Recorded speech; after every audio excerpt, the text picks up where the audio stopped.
Yes, guys, welcome to another show. Big debate show today. I hope everyone's doing well, guys.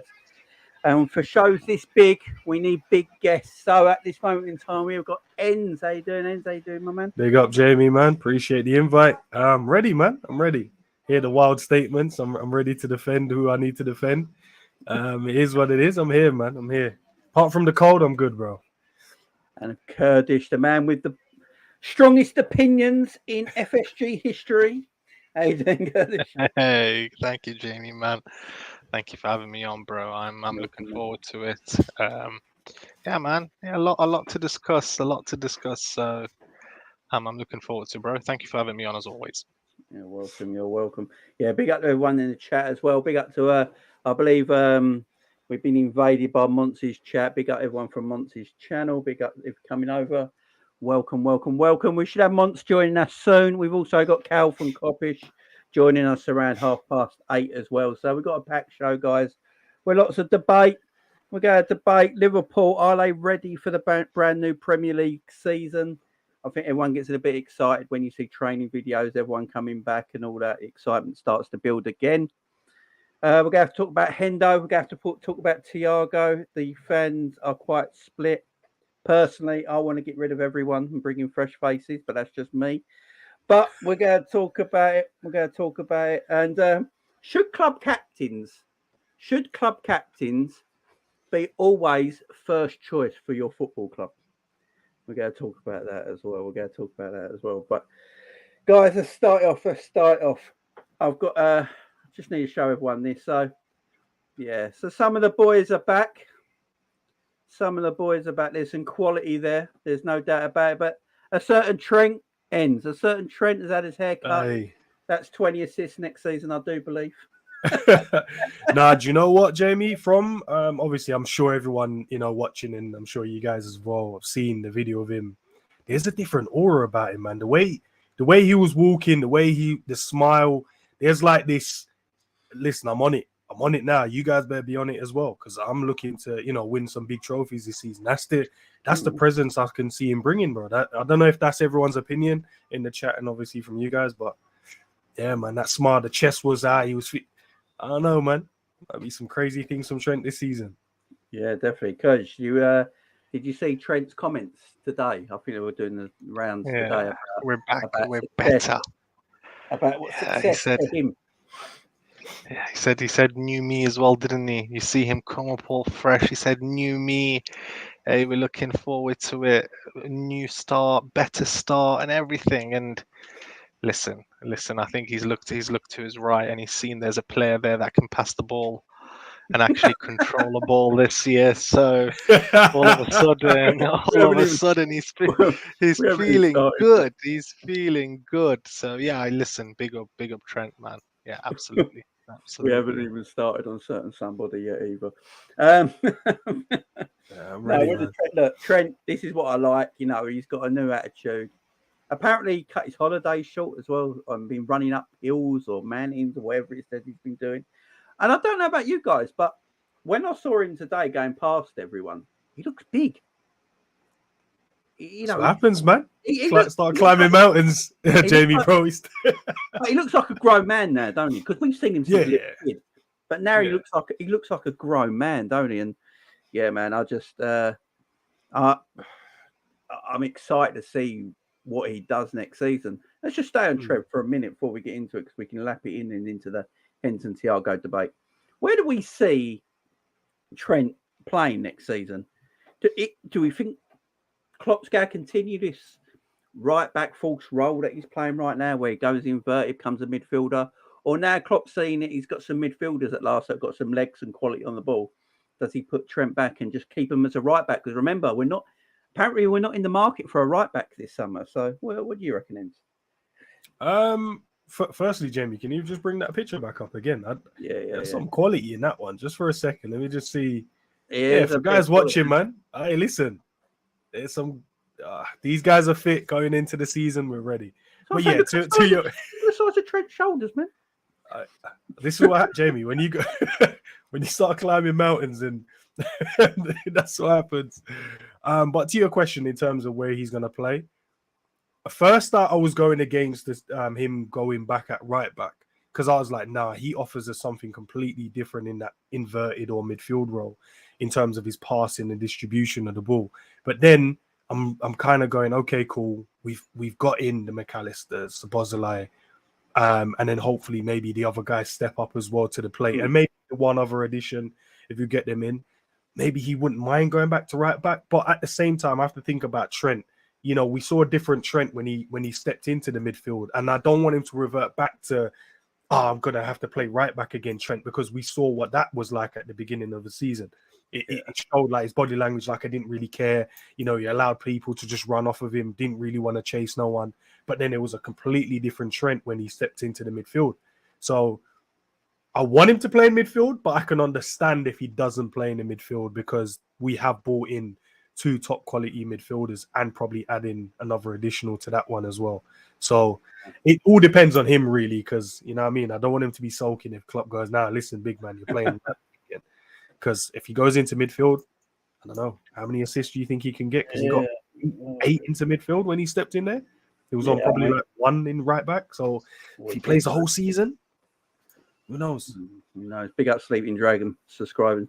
Big up to you. Before we get Kurtish's thought on it, I was just about to give him his intro. Where's he buggered off to? There he is. Before we get Kurtish's opinion on it, we're going to get another guest. I did say it's a jammed special episode, guys. So for this sort of episode, I need important people. There's no one more important than Mont from Big Sixpence. How you doing? Hey, I'm not that important. I'm just right. See you later. No, I appreciate it, bro. No, you know, it's been a while since I've been on the channel, obviously, but I'm not. Of course, I'm familiar with obviously the JB Phillips family. Of course, man, it's good to be back on the channel. I've got a lot of stuff to say about Liverpool as always. I pretty much don't shut up about Liverpool. So, you know, good to see you, Kurdish. Ensman, good to see you. And Jamie Phillips, good to be back, man. What better place to be, man? I'm amongst familiar territory. I'm not in the jungle like on my own channel. I'm not in the jungle. You're safe. You're safe. I've got to consistently be on my guard, you know what I'm saying? But here I can let my guard, you know what I'm saying, with the man them, you know what I'm saying? But big up the pedal, man. Make sure we smash the like button. You know what I'm saying? We should have at least 150 likes within the next half an hour. So let's get that. We'll get there. So Kurdish, what do you reckon with Trent next season? Right back, false right back, inverted, what's he gonna be? He's so good, anywhere will do. I'm a real big believer of that for Trent, and I would look at whatever you can find, because you're going to come up against different things throughout the season. I would continue with how he played him towards the end, but I'm looking at, as soon as you start to see a problem, what are you doing? Are you moving him back to what he was? What are you doing? Are you keeping him where he is? And it's whatever you can do to give Trent as much time on the ball, man. He's, whether it's in a pivot, whether it's in a 6, whether it's at right back alone, whatever you want. I just need him to have as much time on the ball as possible, because you give him 2 to 3 seconds and he's setting up a goal for you pretty much every time. You know, he's that good. So I'm not too focused. I realize something with Trent. He's probably the definition of generational. If you wanted him on the market, you're paying 140, 150. So I'm just building whatever team I'm building around Trent for the next decade. That's what I want to do, whatever it is. And if that means a double pivot and having to sacrifice Thiago or Fab or whoever it is by making them do more dog work or whatever it is, that's all good. That's all good. Make 10 people water carriers if it means Trent is utilized correctly. That's where I am with Trent. I agree. He's just so good. He's so good. So good. I agree.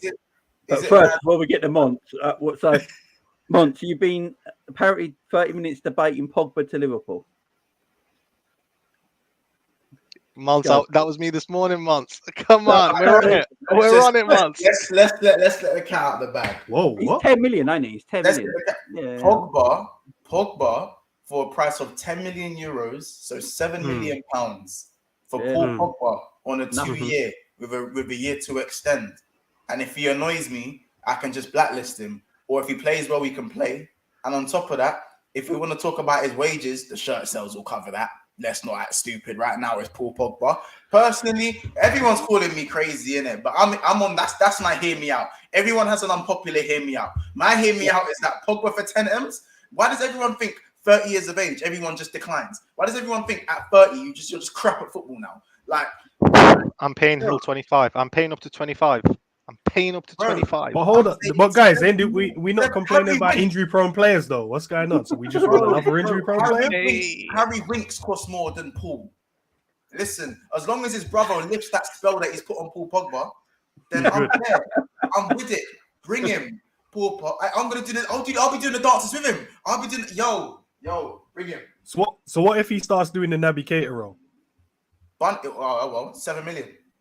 7 million. I understand what everyone's saying. 7 million. Naby was 50. Naby was 50. Bro, and if you want, he can play against Molde. And if you can go play against Molde and them and in the Europa League then. Did you hear what Naby said today? No. He said the injuries are behind me now. I've got a brand new chapter. In other words, he couldn't play Liverpool's way, and it was causing him injuries constantly. I really do think that was. I just think his body weren't suited to English football. It's as simple as that, and I reckon he'd be all right now. But no, with the Pogba stuff, I can get it, man. I can get it. But Trent Monts, right back, inverted centre midfield. Does he need a position, or do you just need to build a team around Trent Alexander-Arnold? Trent or Jude? Trent. Have you seen how he's cut his hair? Yeah, the low taper fade with the level 6 afro. There is. Yeah. Did we even? Are you sure we didn't sign Jude? We must have signed Jude. That is Trent's way of telling us: A, he's gonna go and get 15 GA minimum in the Prem. That's the first thing. They didn't want that Trent back against Leicester. They didn't want that Trent back. They didn't want this one back, for one. Yeah. Secondly, he's got the Jude trim to say, Liverpool, we never needed Jude. You've got your own light-skinned Maverick. We've got our own light-skinned Maverick. That's it. You know what I'm saying? So right now, yeah, it sounds shameless. But understand, when Trent grows his hair and cuts it off, skinhead Rooney, superpowers. Even skinhead Pogba, superpowers. Skinhead Naby, he actually showed some form. Skinhead Bex, don't even want to talk about it. You know what I'm saying? But this is a skinhead Trent. He's just chopped off the dreads. You just know he means business, innit? We're talking 18, 19, 19, 20. We're talking 2 points dropped in like 40 games. Yeah? How about this? I'm about to say this. I had to think before I'm going to say this. How about this, yeah? How about this? Low taper fade Trent could actually defend slightly. He wasn't a good defender, but he was just an okay defender. How about that? How about that? No one was talking about Trent's defending when he had low hair. Yeah? As Liverpool fans, we knew he had defensive issues. We knew because we are Liverpool fans. So we knew deep down that, this guy's lucky he's got Henderson's legs. But now, he's got Szoboszlai's legs. You know what I'm saying? His legs in the midfield for him now. Hey, listen, they want Trent, inverted right back, right centre mid, right back, I don't care. He's got his low hair now, remontada. So it's not even like, how about this? He had a bad season. He had a bad 2/3. Last third of the season, Trent was brilliant. I want to see him in midfield. I don't think Klopp's going to do that. I think Klopp's going to carry on doing the inverted thing, and he's going to make Konate kind of do the legwork, which is probably going to get Konate injured, but it is what it is. Oh, right. Look. Let's talk. Everyone sort of spoke about it a little bit there about legs in midfield, and there's a certain midfielder that's played for us for 12 years now. That's been the legs in our midfield, and he's now coming to the end. But he's our captain. He has got himself in amazing shape. I've got to say, even the bloke kneeling down looks excited. But our captain. What if it was you in charge of Liverpool Football Club today? Would you sell him or would you keep him? And why? 100% keeping him. Look, everyone's going to have their own opinion. One of the thing is minutes. Is he going to take minutes off the upcomers or the other midfielders? There's plenty of games to play in the Premier League. There's plenty of games to play in the League Cup, FA Cup, depending on how serious we want to take it. And then we have the competition, the Europa League as well. You listen. People are only saying that he's got leadership qualities. He has a bit more than that as well.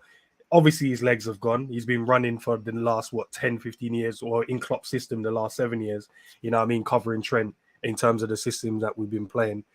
But you can't just get rid of 5, 6, 7 players in your team and then expect to just bring in players and it's going to click and work straight away.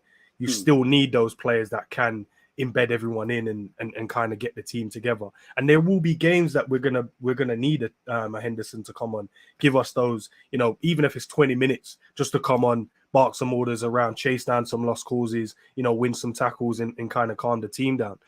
Obviously Milner was doing that role.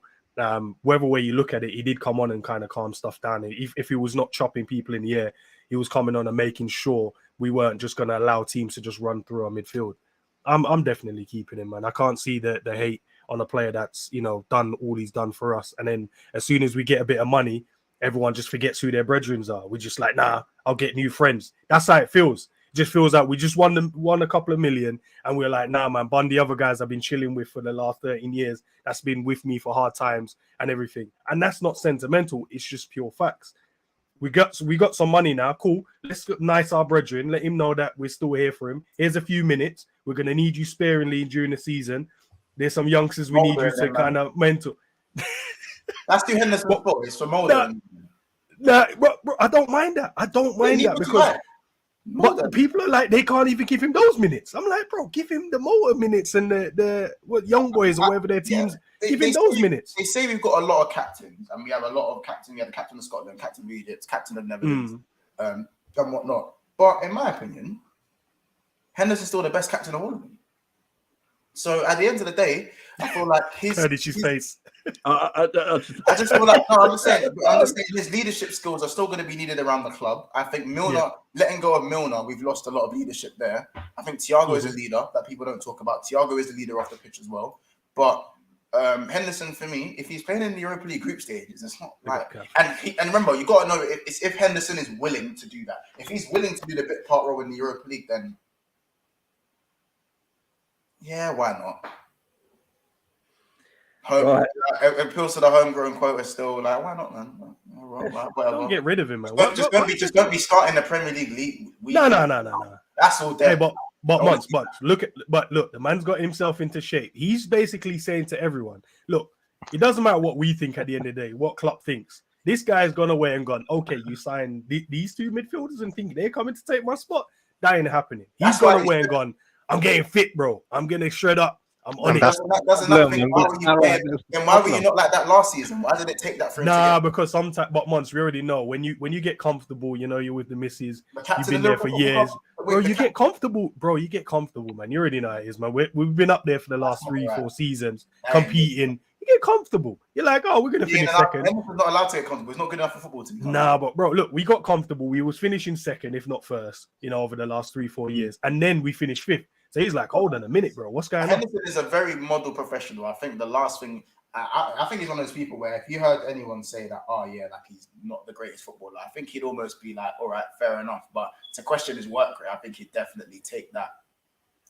He'd take that one to heart because a lot of people have said he takes Liverpool's defeats and stuff very personally, even when we were at the top of our game. So I think last season he's probably taken that a certain way. Now, is it going to reflect in the way he plays for Liverpool? No, because he's not good enough. However, what I would say is just that if he's going to play a bit part role, I believe he's still going to take responsibility for every result that happens at Liverpool Football Club every he plays. Correct. That's why I said having him around the club, if he's willing to play that bit part role, I'm proud of that. Like, it's the nicest way of saying you're crap now. Right. No. If he starts doing step overs in his first game, bro, you can't mug him, man. if Hendo does a step over, it's going to be the stiffest step over. Unpopular opinion, I think Fab's just as crap. I think Fab's just as bad. Right. Bro, leave my mug alone. Kurdish. I subscribe. I know for a fact you generally love Henderson, so go for it. I listen. I subscribe massively to the camp of we would have won a lot much more if there was more of a technical player in Henderson's position rather than Henderson. And I completely understand how important Henderson's engine is towards Klopp's system, but that's my belief. So when I'm looking at the player, I've never been convinced by the ability of, okay, you're great. What he has had is his engine, so on. We all know this. I'm looking at him and he's lost that engine. Do I have faith that he can find it again next season, even if it's in bit parts? No, I don't. And my issue there is, even when he is playing that bit part role, we've seen it towards the end of last season, he comes on and he causes more of a negative impact rather than a positive one. And that's where I have an issue with. Southampton is the perfect game towards last year. He came on as a sub and he gave the ball away in dangerous position multiple times. And this is where my issue is. I can understand the value he adds homegrown wise and maybe leadership, which I personally don't believe too much, because I believe you've got better leaders in there anyway. But actually on the pitch, my worry is he detracts from a good team. So a lot of players that I want that come off the bench, I need to see a value added. Thiago, he'll come off. Paul Pogba, he'll come off, and there will be serious value added in that in what he does. Jordan Henderson, I believe, will detract from what the team will be doing well there. And I've already seen examples of that towards the end of last year. Now, he could go on and prove me wrong, and he could find his engine again and his legs, and actually he's really, really important for us. I just don't believe he's that capable. And then I'm also at the point of, when am I ever going to get money for Jordan Henderson again? I've just let 80 to 100 million pounds worth of talent leave the door for free. They've just walked. They've walked. Now, if Saudi come in, and I know I'm being extremely ambitious and say here's 40 million for Jordan Henderson, I am never getting that in my life. Never again. Never again is someone giving me 40 million for Jordan Henderson. Why am I not even thinking about it? I'm and that's my thing. That's all it is. It's, I look at the player. Does he add value from the bench? I personally don't believe he does. I've actually seen him detract from the team when he has come on, and I believe that's where the problem is. Wherever I put him, I don't believe he can do the Milner role. He's not got that technical ability. He's never been as good footballer as James Milner. No. So I may be being harsh on him, but listen, and for me, your captain has to be a starter. Your captain has to be a starter week in, week out. That's your captain, man. That's the guy who leads by example. Yeah, that's what I was going to come to. You can phase your captain out at the end of his career, like what Man City have done it. But do you think he believes he's at the end of his career, Mons? That's another conversation. Nah, there we go. The most important one in all this is the manager. Does the manager still see a lot in Jordan Henderson to keep him at the football club?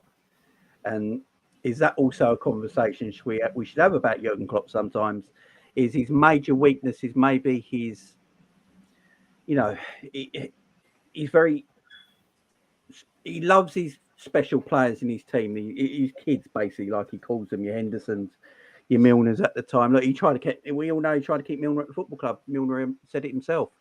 It was the club that got involved. And so do we have to sometimes look at just not the player, the manager as well, when in situations we have to with the manager. Like Jurgen Klopp is responsible. Again, we know he has favoritism issues. Everyone knows this. Favoritism, loyalty, and that's what stops any form of longevity and success. Football was a ruthless sport. It's all good winning. How do you keep winning? By being loyal? No, because people age. If footballers are robots, Klopp would be the best manager of all time. But so Mons, in your opinion, how many bad seasons have we had? Mons, in terms of bad season, Klopp's had, how many out of his, what has he been in, 6 years, 7 years? 2 bad years. So I'm not going to count the first 2 because it's like they weren't his players. He's having to you give him the year, you give him the 2 years to kind of like. Cool. So based on obviously you're saying a bit the loyalty side of it, shouldn't that just be a positive trait then? Because he's had success being loyal to the players in the team. Obviously, there's some moments for games wise, not competition, but games wise. No, because he's not loyal to everyone. He's loyal to who he wants to be loyal to. And if he gets wrong, go on, bro. If he gets that wrong, then that's going to have serious drawbacks for the team. He wasn't loyal to someone like Daniel Sturridge. That didn't really have too many drawbacks because he got the best out of Roberto Firmino. Roberto Firmino, he wanted to be really loyal to. He has injury issues. He wants to be loyal to Fabinho and Henderson. Their legs are gone. So going forward and for longevity in success. So if he wants to be with Pep and Fergie and them, man, the loyalty needs to earn out the window. But you asking for that?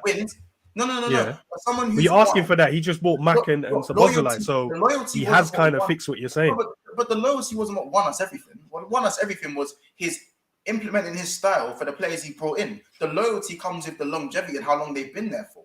That's when the loyalty is down the line. And down the line, Klopp happened at Dortmund and it's happening at Liverpool. So he needs to let go of that loyalty a little bit, which is what he's doing now. Sometimes he needs to. Oh, Monster. Is he frozen? He's back. Can you hear me? Yeah. Now we can. Klopp said, Fabinho and Milner said, yo, brother, let me leave, man. Like, I know you think we can do one last dance, but you've been saying that for the last 2 years now. Let's pack it in and give the new guys a chance. Because Klopp can't say that himself.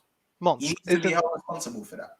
Isn't this where I say sometimes the owner has to step in and choose the model over management, and management have to hold it? So I'll give you an example. We've seen it before.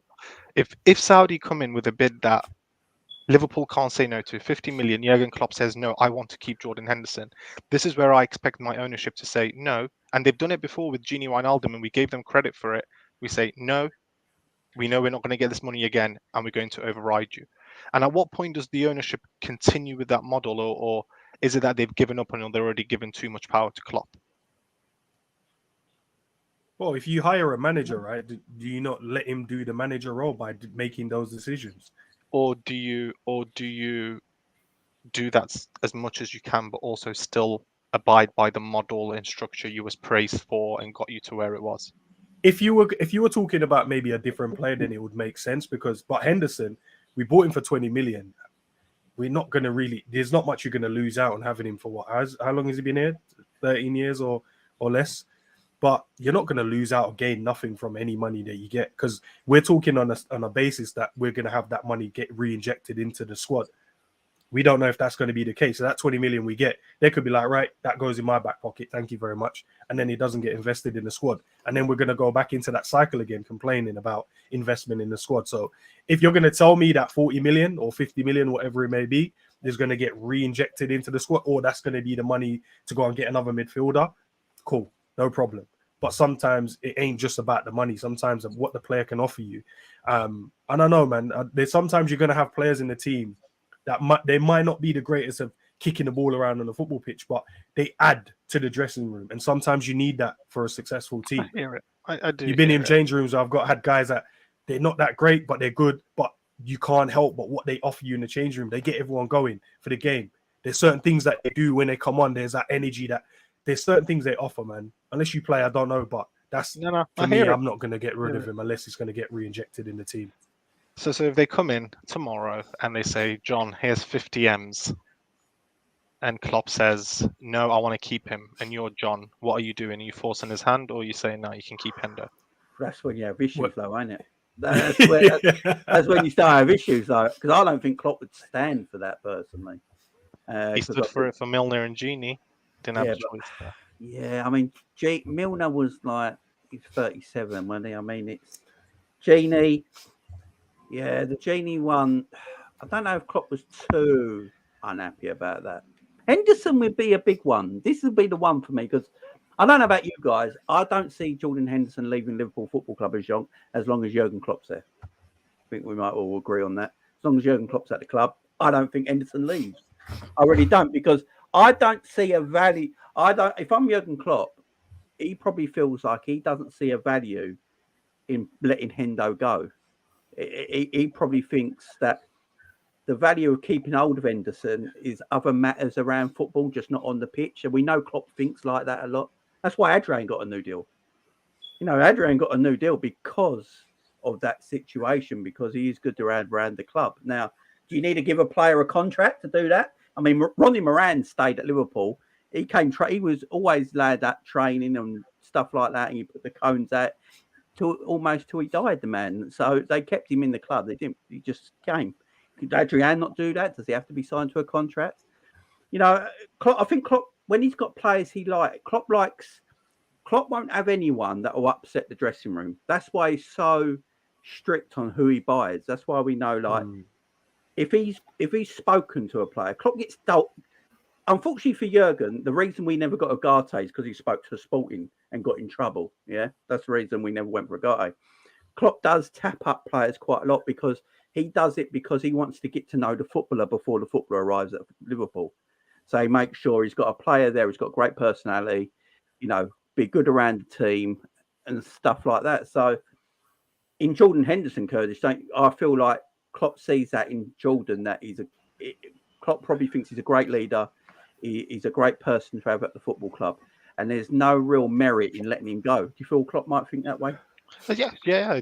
Like I say, I think Jurgen loves him. I think Jurgen loves him for all the reasons that En's just said, all the reasons. But for me, I just don't believe he will have the capability to add the engine back, and I believe he'll detract from the team, which then means he won't play. Which maybe I'll be wrong, but I think he'll kick up more of a stink than we envision. I don't think he'll be as professional as people think. He's never had to deal with being benched, and I think we might see his true colours. I could be wrong. I could be wrong. And someone who's going to bring out that point now is our final guest today, guys. I told you this is a big show, lots of debate. He's the straight talking one of Coppish. Let's put it that way. One that comes with facts. He's the house rights favourite. It's Callum. How you doing, Cal? Brother, it's not too bad, bro. How are you? Big up, bro. Big up. So yeah, Jordan Henderson, Cal. Yeah, techie one, this, isn't it? Careful. Yeah, I know. Techie one. I mean, hopefully Drift ain't watching. I'll reiterate what I said yesterday. If you take context away, then for me, Henderson should be sold just based on footballing standards and footballing ability, technique, and the rest of it, and ability to play your position. I think he's our third best DM, and I think he's our seventh or sixth best number 8. So based on that, I think he's disposable. However, when you add in the other factors, I don't think we can lose him this summer. And the other factors are the fact of I don't know if we're going to sign another DM, and that leaves Fabinho and Bajcetic, who's coming back from a bad injury. We've just lost our vice captain. Losing a vice captain and a captain in one summer isn't the best turnaround for me. It should be done incrementally if we're going to do stuff like that. And also the homegrown stuff. We are struggling for homegrown players, hence why him and Gomez have to stay at the club this summer. If we were full with homegrown players, then with all due respect to Henderson, and again, I just want to reiterate this. Me saying I don't think Henderson's good enough to be a Liverpool starter or necessarily in the squad, I don't think that's disrespectful. If people want to take that as disrespect, with all due respect, I think you got the blinkers on. If I was sitting there saying Henderson's a dickhead or he's this or he's that and the other, yeah, by all means, then yeah, I deserve that sort of feedback. But if I don't think a player is good enough for what I want to be the best club in the world, then with all due respect, then we're on different levels. So I think we keep Henderson. I think we have to keep Henderson this summer, but I think next summer he's got to go, regardless of what happens. Yeah, the Henderson. I would say I've been saying it for a while. If we want a real midfield rebuild that the whole fan base wants, then the 3 guys that are at the football club right now, mostly our starting midfielders, probably in the next 12 months need to leave the football club, and that's from this summer to next summer. Do it gradually, a gradual process. There's one player though, before we get to the other player in this debate, there is one player that no one really talks about at the moment, and that's Fabinho. We've got a question. Hold on. Me and Mons have still. Oh yeah, you're a monster. I mean, I was we spoke about it on our channels many times, but if you look at the Liverpool fan base on Twitter and the chat around, the Fabinho stuff don't really get mentioned enough. And I ever said, I think Fabinho is more washed than Hendo. And Mons, Fabinho, what you saying, man? Was it one bad 12 months? Because I think he weren't bad just for a season. I think he's been bad for like a 12-month calendar year. Get him out. Get him out of my club. Oh, Jesus Christ. I almost lost my water.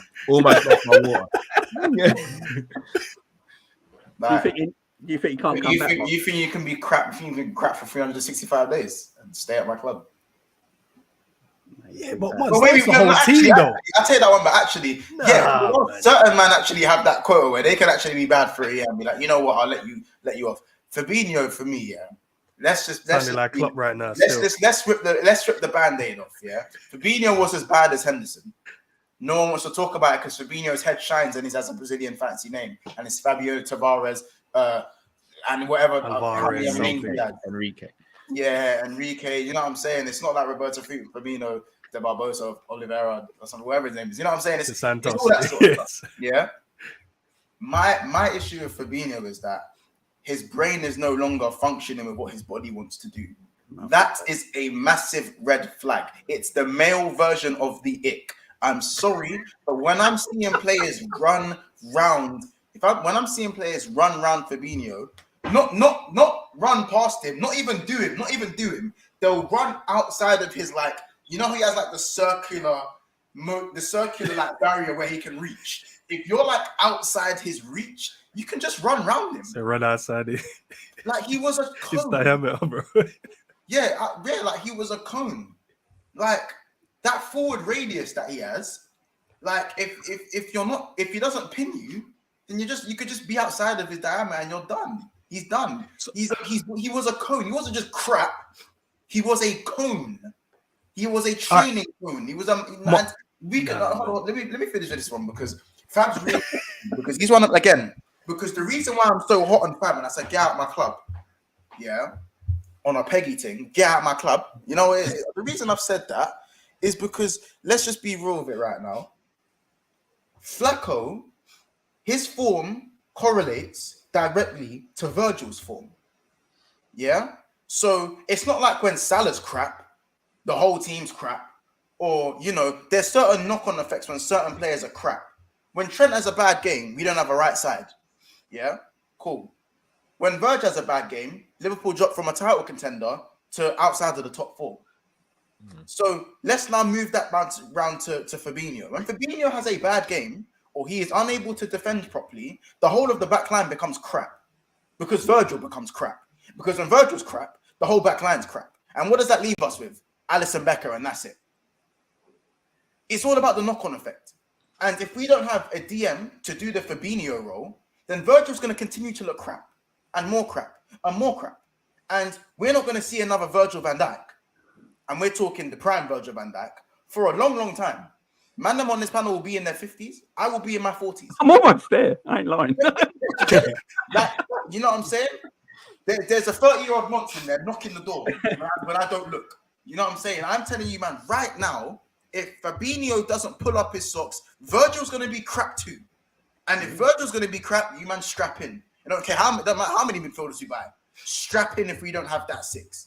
Because I don't want to see Fab, one of my favorite players. Because even when we was winning everything, when he weren't there, there were times where we looked liable. We just had to outscore, man. I still stick by that. Liverpool had to outscore teams when Fabinho wasn't there because Henderson done the role okay, but he wasn't Fab. He wasn't Fabinho. Do you know what I'm saying? So, all in all, you're probably thinking, oh, why is he talking so highly if he said get out of my club? Because I genuinely think what I saw isn't that you can't come back from that. And if he is going to come back for it, it's only going to be about 65% of what we had. And unfortunately, that's not good enough because your job has too much of a knock-on effect in the team. Like, I need a Paulinho, an Ugarte. I need someone out there. As I said, I like my DMs experienced. I like them experienced. You know, you don't want to take that out of context. You can take it out of context, whatever way you want to take it.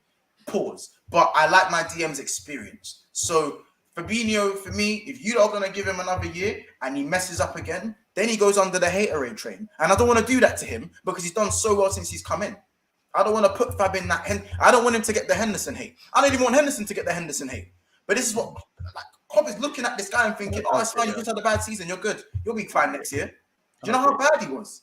Do you know how bad Fabinho was this year? Have you seen Fabinho in the new training pictures? Didn't it come out today saying he's one of the untouchables at the club? Yeah, he said it. I've got the tweet here actually. Yeah, so Fabinho is considered untouchable in terms of an exit from Liverpool this summer. Untouchable. Do you know what's interesting is what it all comes down to is individually, do we believe in each player being back to what they were? So, for example, when I said Henderson, I have no faith Henderson can go back to what he was. That's why I want him out. On the other side, Fabinho, I have full belief that he could go refine his form and become who he was. And I think it's because they've all had such a bad season. It's just, who do we have faith in individually as players? You know, do we believe that Virgil will go back? I believe he will. And that's all it is. Because the season was so bad, we are taking a gamble on every single player on refining their form. No, but it's no, but like other players were crap. Like a lot of players were crap. Trent was crap. You know what I'm saying? Trent was crap. Matip was crap. But Fabinho is 29. Us Liverpool fans know he's 39. But okay, let's go with his birth certificate. Fabinho is 29. Yeah, and Fabinho is 29, and his legs have gone like that. Is he going to get faster? He wasn't mobile to begin with. Yeah, but Monch, you have to add context to that, man. He played in midfield on his ones for like 5 years, just in the six, mopping up for us. It was not a conversation. Exactly. So now he needs a bit of help. We're just going to throw him under the bus. No, we're not throwing him under the bus. We're being ruthless and getting someone else that can do the job that he could do. He's not an android. Let's not kill him. Let's send him on his way and get the next guy that can do the job. Because when you run someone into the ground, how do they recover physically? How? I mean, if we have, like everyone says, run him into the ground, which we probably have done, in that case, then shouldn't we know that if we run him into the ground, he's probably not coming back, that we should move on and get someone else in? Exactly. Or have we got someone else there already? I don't know. These guys were telling me they want to keep Henderson earlier, and now they're getting rid of wanted to keep Milner. Klopp wanted to keep James Milner. He ain't getting rid of Fabinho. That's the last problem on his agenda. That's the last thing on his list. Oh, so like, Fabinho's untouchable, Kurdish. What do you reckon? Absolutely. It just comes down to personal faith, and I have full faith. Do you know Mons, right? Mons was quick to say Virgil was impacted by Fabinho, but I'm going to say Fabinho was impacted by Jordan Henderson in front of him. Facts. That's where I am, bro. That's how I see it. The people in front of him were awful last year. No, he was exposed. Mons, that's the way you saw it, man. Mons, he was exposed all last year, bro. Henderson's been declining for 3 years. Left Fabinho in the midfield on his ones with like 20 yards either side. Quad season, Fabinho was brilliant. Literally, this was straight end. Henderson could be a 1 out of 10 or a 10 out of 10. Fabinho was still consistently good in that quad season. I'm not saying Henderson did not affect Fabinho. Fabinho was good enough to play his own game regardless who's next to him. He's played next to 7 or 8 sentiments and he's been amazing ever since. He's just crap now. Is that the same energy that the last 12 games of the season? Was he saying the same thing? Bro, he wasn't I'm just asking because he was okay. He was okay. We stopped conceding goals. They were all okay. They were just all okay. We shipped 4 goals. In the final game, man were walking past him. You can still walk past, bro. If I drop my shoulder, Fabinho's dropping, bro. He's dropping. He's dropping, bro. Go on in. No, man. I don't listen. Everyone, I'm staying quiet, but bro, here. Let end. No, man. Let man probes up. Once I get what you're saying. I'm not saying we shouldn't get someone to replace him. Cool. But the way we're talking, we just want to get rid of everyone. As I said, bro, it feels like because we got some money now, we don't want to talk to none of our old brethren. Like, these guys helped us. I'm not saying there won't be a time for them to go. Of course, there will be. And what Cal said, you're right. Like, let's take our time, get rid of them one by one. Henderson could go next season, Fab after the season after that, get the players in, get them embedded into the squad. But it feels like as a fan base, we just want to throw everyone. That's not what I technically said, bro. You know what you did there? I can't let me. Can't do want me to land in that one. He like, right, that I don't need that bit of the quote. I was like, no, listen, I can jump in the cab with you, but I'm getting off here still. No, but look, I'm not saying we can't get other players to replace him. Of course, we need to, because you're right, the legs isn't there. But I feel like what I saw from the last 12 games, once we changed the formation and put players in there with him that he could play football with, he made his job easier to just focus on just being the DM. I feel like throughout the start of the season, we were just asking him to do too much. He was just in the midfield on his own at times. Midfielders were too far forward, and then we were just getting counter-attacked. And we as fans just go, oh, no, you're a professional football player. You should be able to cover 20 yards either side. It doesn't work like that all the time. I'm not. But that's what you're criticizing him for, because he's not. People are running past him. I'm asking him to move. That's it.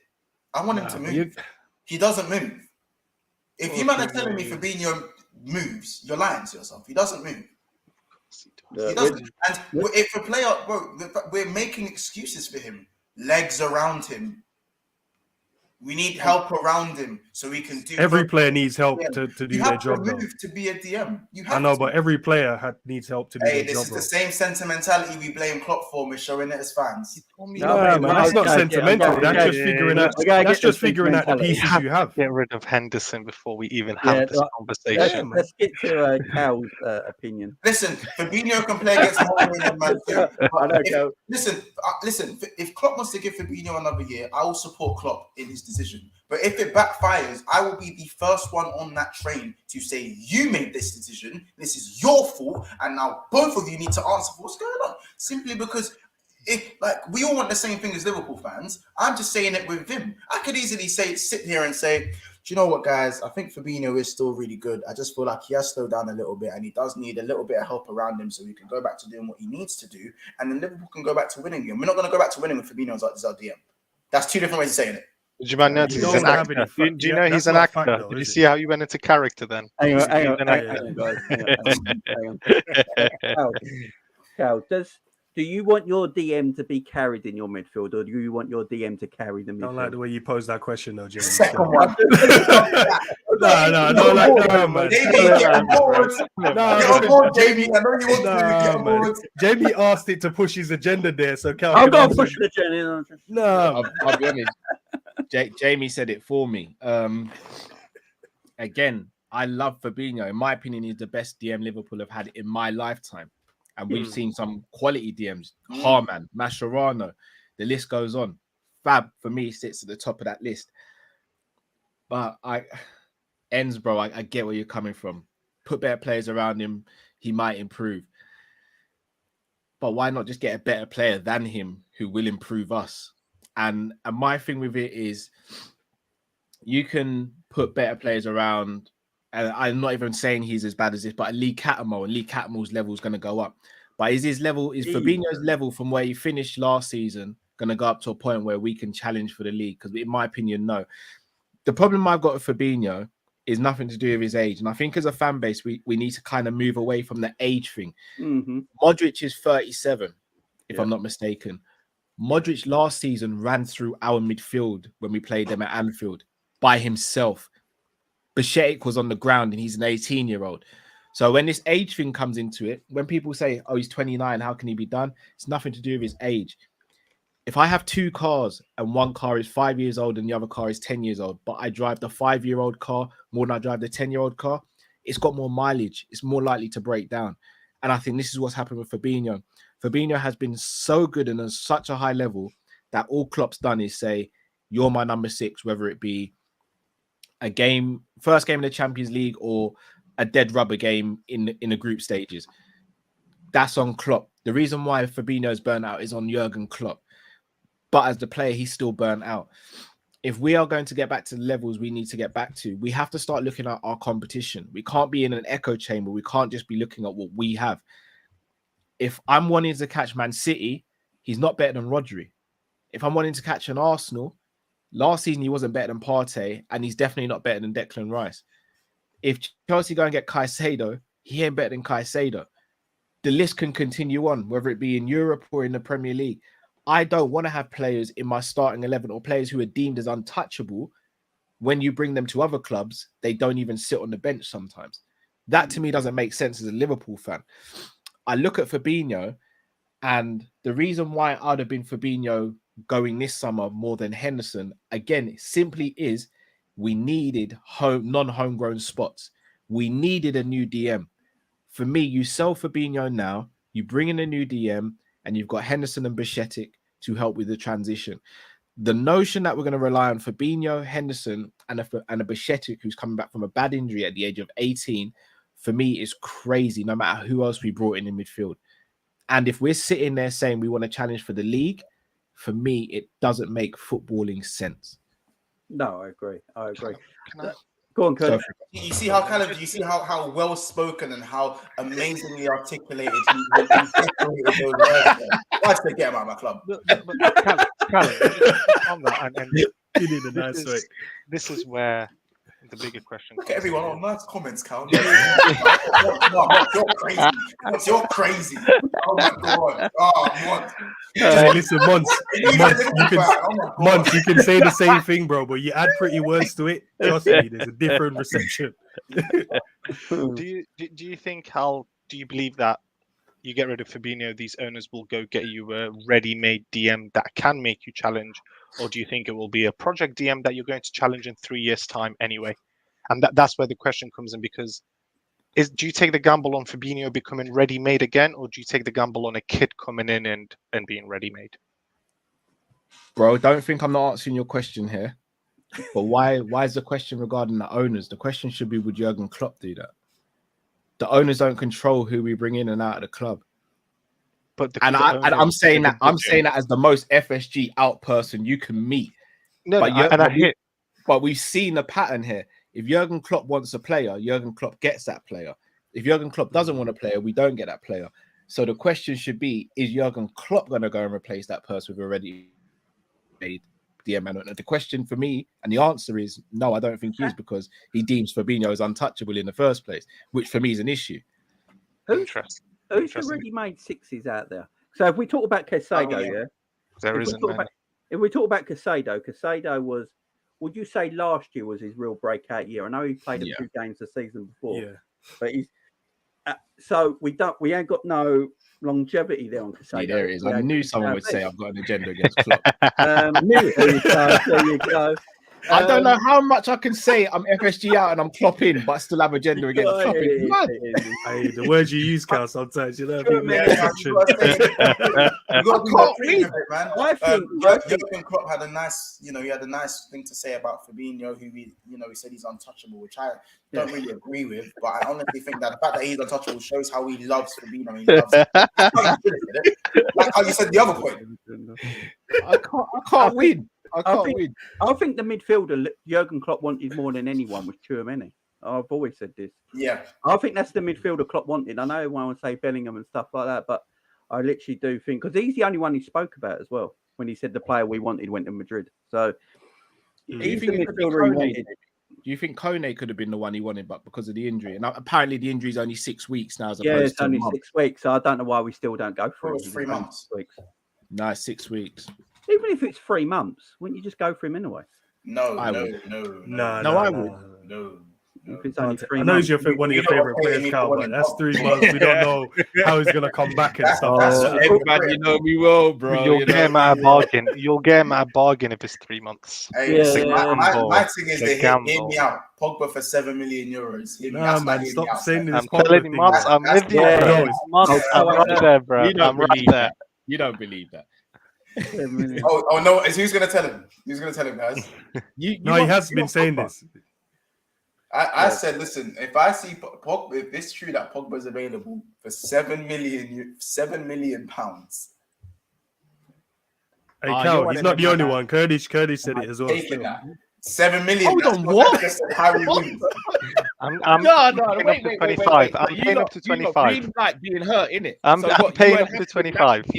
Now you want to go and level up. I said he's willing to pay 25 for him. Listen to what he said. You pay 25. Curtis is worse. Curtis willing to pay 25. That's it. Do you guys actually think though Klopp would ever play like Paul Pogba? Yeah, well, not now. No. Maybe like 3 years ago, 4 years ago. No, Silence. 4 years ago. What are we doing here, Mons? Maybe. How about this? Maybe Pog back in the day. What are you not doing today? What's going on today? Maybe Pog back in the day. That's. I always feel like with Paul Pogba that he was one of the biggest waste of talents. I never think he Yeah, fulfilled because he played under Ollie and them, man. Like, give him No, Klopp. that's not an excuse. It's not an excuse. Misunderstood genius is how I Man, describe him. Misunderstood genius. I like that one. I like that one. No. Because how about this? The same man will prop up Pogba, will prop up Thiago. So No, now but we have that. listen, We're I've heard not putting them in I've the heard same these two category, complain about surely. injuries. I've heard these men complain about injury-prone players. Pogba's injury Don't prone, want them man. in the team. You want to go and buy another? No. Hear me. I'm not telling Liverpool to go and buy Pogba. I'm saying if he was available for 10 million and Liverpool went in for him, I'm not complaining. It's 10 mil. That's Harry Winkerson price. It's Harry Wink's price. 10 million. Don't tell me about his wages because the shirt sales are covering that. The shirt sales are covering that. Has Harry Winks been sold? I thought Harry Winks was. Got sold for 10 mil. Pogba He's is gone the to same price as Leicester. Harry Winks. We are living in a era where Pogba 10 million. I promise you, Liverpool can fart 10 million. So if he doesn't do what he needs to do, dash him away. Dash him in the under. This proves my point. You see what I was saying earlier, Jamie, about when we win some money? This is what happens, bro. Throw 10 million on random players. You got new friends. You got new friends. I just hold 10 mil. Man, I'm getting hot at me for saying I'll take Pogba, but you man are trying to keep Henderson. No, Henderson's got. Bro, we Based on the understand. context Listen. around it. Based on the Yeah, context don't try and around say it like that. Based on the context, I've already said Yeah, and the Henderson should be context for Pogba isn't 50 million. The context for Pogba is shirt sales covering his wages, £7 million, 2 years with an option to extend if he bangs off, send him to the under 23s if he does niche. There's no. You know what I'm saying? How about this? How about this? Fabinho is injury prone and crap. He's crap and injury prone. He's both. Would you buy a Pogba shirt? Nah. Hold that. Cool. Big up Jay. I'd buy a Pogba shirt just to annoy the Man United. Hold that. Big up Jay to the super chat. He says, Cal, why do you think Invert will get found out by not Man City's? Is it our players or is it because they hold on to the ball more? I think Man City have technically better players than us. I'll be honest, as the inverted system, I think works well in isolated games. If that is going to be our actual go-to system, I think it's a recipe for disaster. And again, I'm no tactical genius. For me, the way you get from an attacking standpoint, the inverted system's phenomenal because you're overloading in midfield, you're adding one more player to the attack. But from a defensive standpoint, you're putting so much pressure on that back three, it's unreal. Not to mention, we saw it against Villa. Villa were getting round our flanks very easy. The goal from Jacob Ramsey was proof of that. Again, I love Trent, but from a defensive standpoint, Trent is very average. If we're playing someone in that situation, and again, there's no coincidence to Arsenal falling off when that system got found out for Arsenal. And we were the ones that found out that system. Southampton then exploited that system and other teams went and did the same thing. The same thing will happen to Liverpool. It should be a formation and a system and an option, but to have it I see so many people online going, yeah, it's three at the back, Trent and someone else, and then Szoboszlai, McAllister. I'm thinking, for a start, what happens if Konate gets injured? What happens if Konate gets suspended? Who's the player that's going in that position? And we don't want to say his name, but that's where we're at, though. So if we're using that for the whole season, are you going to ask Konate, who's got injury-prone issues, to play a whole season there? Are you asking Trent to do a whole season inverted? Are you asking Robbo to become a centre-back now? Especially if we don't get a centre-back. Like, what are we doing here? It doesn't make sense to me. Levi Cole was a Liverpool fan, though, remember? And that's all Oh, that my matters. bro. And that's all that matters. Oh, my bro. We've talked about two washed midfielders that, Liverpool seem to keep, but there's a certain midfielder that, he's not washed and he's probably our best midfielder, arguably still, some would say, that the football club would actually let go if a fee came in for him, Thiago. So this is where the fan base is split. There's been arguments on Twitter. I've seen people arguing about it, like they'd rather keep Hendo over Thiago, and people. Yeah, nah. Personally, I don't like the wash statement you made. Your show, you do what you like, say what you like, but I wouldn't use the wash on the two man. semi-wash with the other. There you go. All right, fair enough. Now, Thiago, I don't look. We've got a lot of midfielders, to be fair, but that was one of the issues everyone was complaining about. We didn't have enough players, didn't have enough quality. Now we do. We're talking about getting rid of players. I don't know, man. He's out of contract at the end of the season, which means we're probably going to lose him on a free. Do you get whatever you can get for him now and then sell him and then replace him? Maybe use that money towards someone else. But I don't know if the club's going to do that. If we sell the player, does that money gets injected back into the team and then goes and reinvest into another player? Well, I think but you wanted to waste 10 million on another player. I'm like, apparently, my point is 10 mil in today's market is nothing. So what we did, we like whether you're giving away Thiago for free or for 10 mil, that's the same. No, thing. but I don't mind that. I want to keep him there. But what I'm saying is, if you're looking at Henderson, Fab, and him, those are the three everyone's really thinking, oh, we need to get rid of. If not this season, next season. Thiago for his injuries, Henderson because he's not really been up to par, and then Fab lost his leg. So everyone's been saying this, but Thiago is the one I would personally keep. And then if he goes on a free, goes on a free. The other two, you're like, okay, cool. Henderson, he's a club captain, gotta respect him regardless. Fab, I think if you just add other players around him, and the way it sounds, I'm saying it doesn't make sense because obviously that's like me saying, Fab doesn't do anything. You just add better players and it helps him out. I think he can then concentrate on his job when you have better players in and around him, because he's had to do this job with Henderson in the team, like what Curtis said, and then Genie left, and then he's had who else over there? Curtis Jones has come in, Besetic has come in here or there, Thiago's been in and out of the team. So he hasn't really had a settled.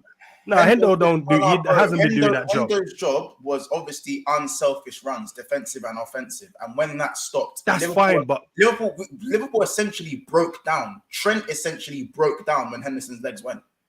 But that's fine in terms of an attacking sense, though, Mons. I'm talking on the defensive side. He's had to do this job on his own. No. I want to add better players in and around him. But why do people act like Henderson wasn't covering Trent as well? He was. I don't know, man. Not all the time. But yeah, in terms of the Thiago, I would keep him, bro. Like, it's quality. I don't know if how much minutes he's going to get and whether he will play. Hopefully, with his surgery, he can, I don't know, new lease of life, maybe. And then he can try and give us one last hurrah, and then we can start with maybe win the title or whatever. But I don't think selling him or getting rid of him now makes sense, in my opinion. The other two, you can throw that up for debate. But I think for him personally, I think I'll give him the opportunity, man. See out his career. As Mon said, 10 million is near or there, so I'll keep him. I'll get that. Curtis, your views on Thiago? I have a different view. I'm doing it. I see this season as a transitional season, so I don't believe we're going to win the title this season. So I'm hitting that midfield in one go, and the only untouchable for me is Fabinho. So I'm getting rid of both Henderson.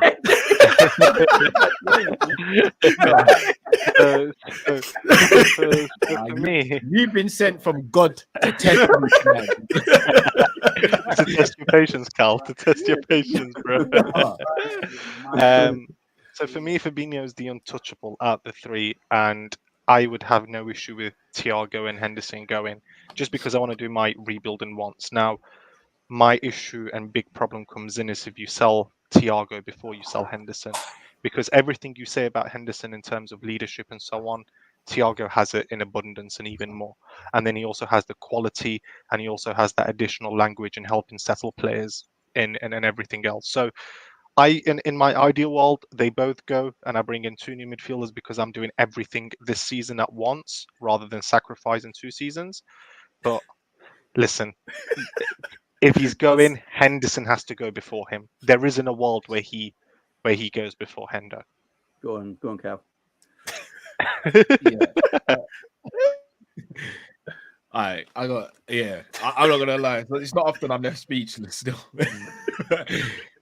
Curtis, you done fantastic. No, I can't lie, bro. All right. Let me go back a bit. So, Thiago, I'm fully on the wave of keeping Thiago, but I do understand when fans go, we need to let him go because of the injury stuff. Because it's the same thing fans were saying about Naby Keita. The only difference is whenever Thiago plays, he usually gives you an 8 out of 10 or more. Whenever Naby played, the only 8s he would give was the number on his back. In my opinion, we don't have any midfielders at the club who are untouchable. None. But if anyone's close to being untouchable, you could argue it's Thiago, because Thiago that's fit is the best centre midfielder we have at the club, and it's not even close. Like, we're all raving and happy. Even the new guys. Yeah, facts. Yeah. Yes. Mons, have you not been watching Thiago? McAllister is excellent. We all agree, right? We're happy that we got McAllister, especially for the price. Have you seen McAllister's numbers compared to Thiago's? It's not even McAllister ain't none of these men can. There's nothing Thiago can do that the others can't. There's nothing he can't do that the others can do. The problem with Thiago, though, is getting him on the pitch and getting him fit. So, again, I go back. Because of how many we've let go and because of it looking like we're not bringing in a DM, I would keep the 3. But those 3 have to go within the next 12 months. We can't be sitting here on the 11th of July, 2024 going, yeah, we can go into another season with Flacco and Thiago. And no, we can't. They've got to go. I hear Kurdish. What I do fully agree with you, this is a transition season. Last season should have been a transition season. In fact, no, we shouldn't be having transition seasons. We actually shouldn't. After coming close to winning the quad, we should have been kicking on and going, yeah, we're really going to go for it again. Yeah. Last season was meant to be the transition season, but this is the real transition season because last season was so bad. But I still think it would be wild for us to sell all 3 of those centre midfielders. I do think one should go out of the 3, though. I don't think all 3 should go. And again, you're right, from a footballing quality standpoint, Henderson should be the one to go. But again, when you add all the context around it, Henderson has to stay. For me, Thiago has to stay because he's our best centre midfielder. Flacco should be the one who's got to go, bro. He's got to. He has to. He's my untouchable, Cal. Yeah, I know he is, bro.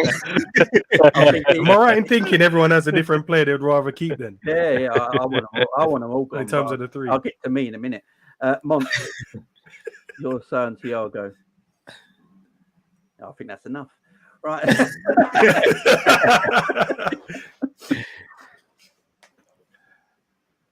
You're muted. Just keep him at all costs. Like what Cal said, he's better than everyone at everything, apart from certain men that come. Not all costs. No. I'm keeping him at all costs. That's you. I'm keeping him at all costs. That's simply because I know my club and I know my board.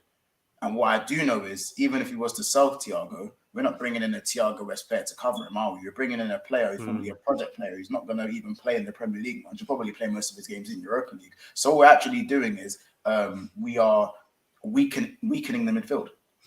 Because when McAllister doesn't play, who's next? Curtis Jones. Fair enough. I'm a fan of Curtis Jones, but it doesn't exactly scare midfielders, does it? There's a fit factor in there, does this? It's still a risk. He's only been good for 10 to 12 to maybe 15 games, and we need more of a sample size to say that Curtis is the guy, because he's not the guy yet. We want him to be the guy. Curtis goes back to being Curtis over the last 2 years. Then all we've got is McAllister in the left centre mid, haven't we? Haven't we?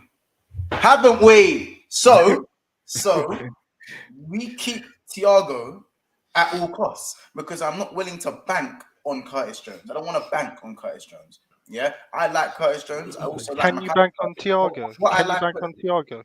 We don't need to bank on. No, that's different. See, take my track card. We don't need to bank on Thiago. We don't need to. We have players there that can play. Where if Thiago now doesn't play, no one cares. No one actually cares if Thiago doesn't play because you have Szoboszlai and McAllister. But you look past the 2 new boys. Our midfielders: Fabinho, Henderson, Curtis Jones. Yeah, it's the same. Can I ask a quick question then? If I'll go back to Fab for a second. If we sell Fab and get someone else to replace him, and then that player gets injured, then who goes in there? In you guys' opinion, that's why you're just giving me like a whole double alternate reality. No, I'm just asking. Because you want to get rid of him. How about this? You want to get rid of him. Cool. If Fab gets injured now, we have no one. No, cool, bro. If you wanted to replace him, we've now sold him. We brought in the man you want in the 6. If that guy goes and gets injured first preseason game, who can go into the 6? Right, there's Liverpool's midfielders that are in the squad right now. It stinks. Get out. That is their midfielders, right? Horrible. That's horrible. It is horrible, but I know, like, everyone's saying, like, this is our 10 squad midfielders, right? Now, in reality, you do need to shift one if you want to bring one in. I don't think this is a financial reason. I think it's more of the squad reason. You're probably looking at Tyler Morton to leave. You're probably looking at Bobby Clark to leave on loan. Yeah.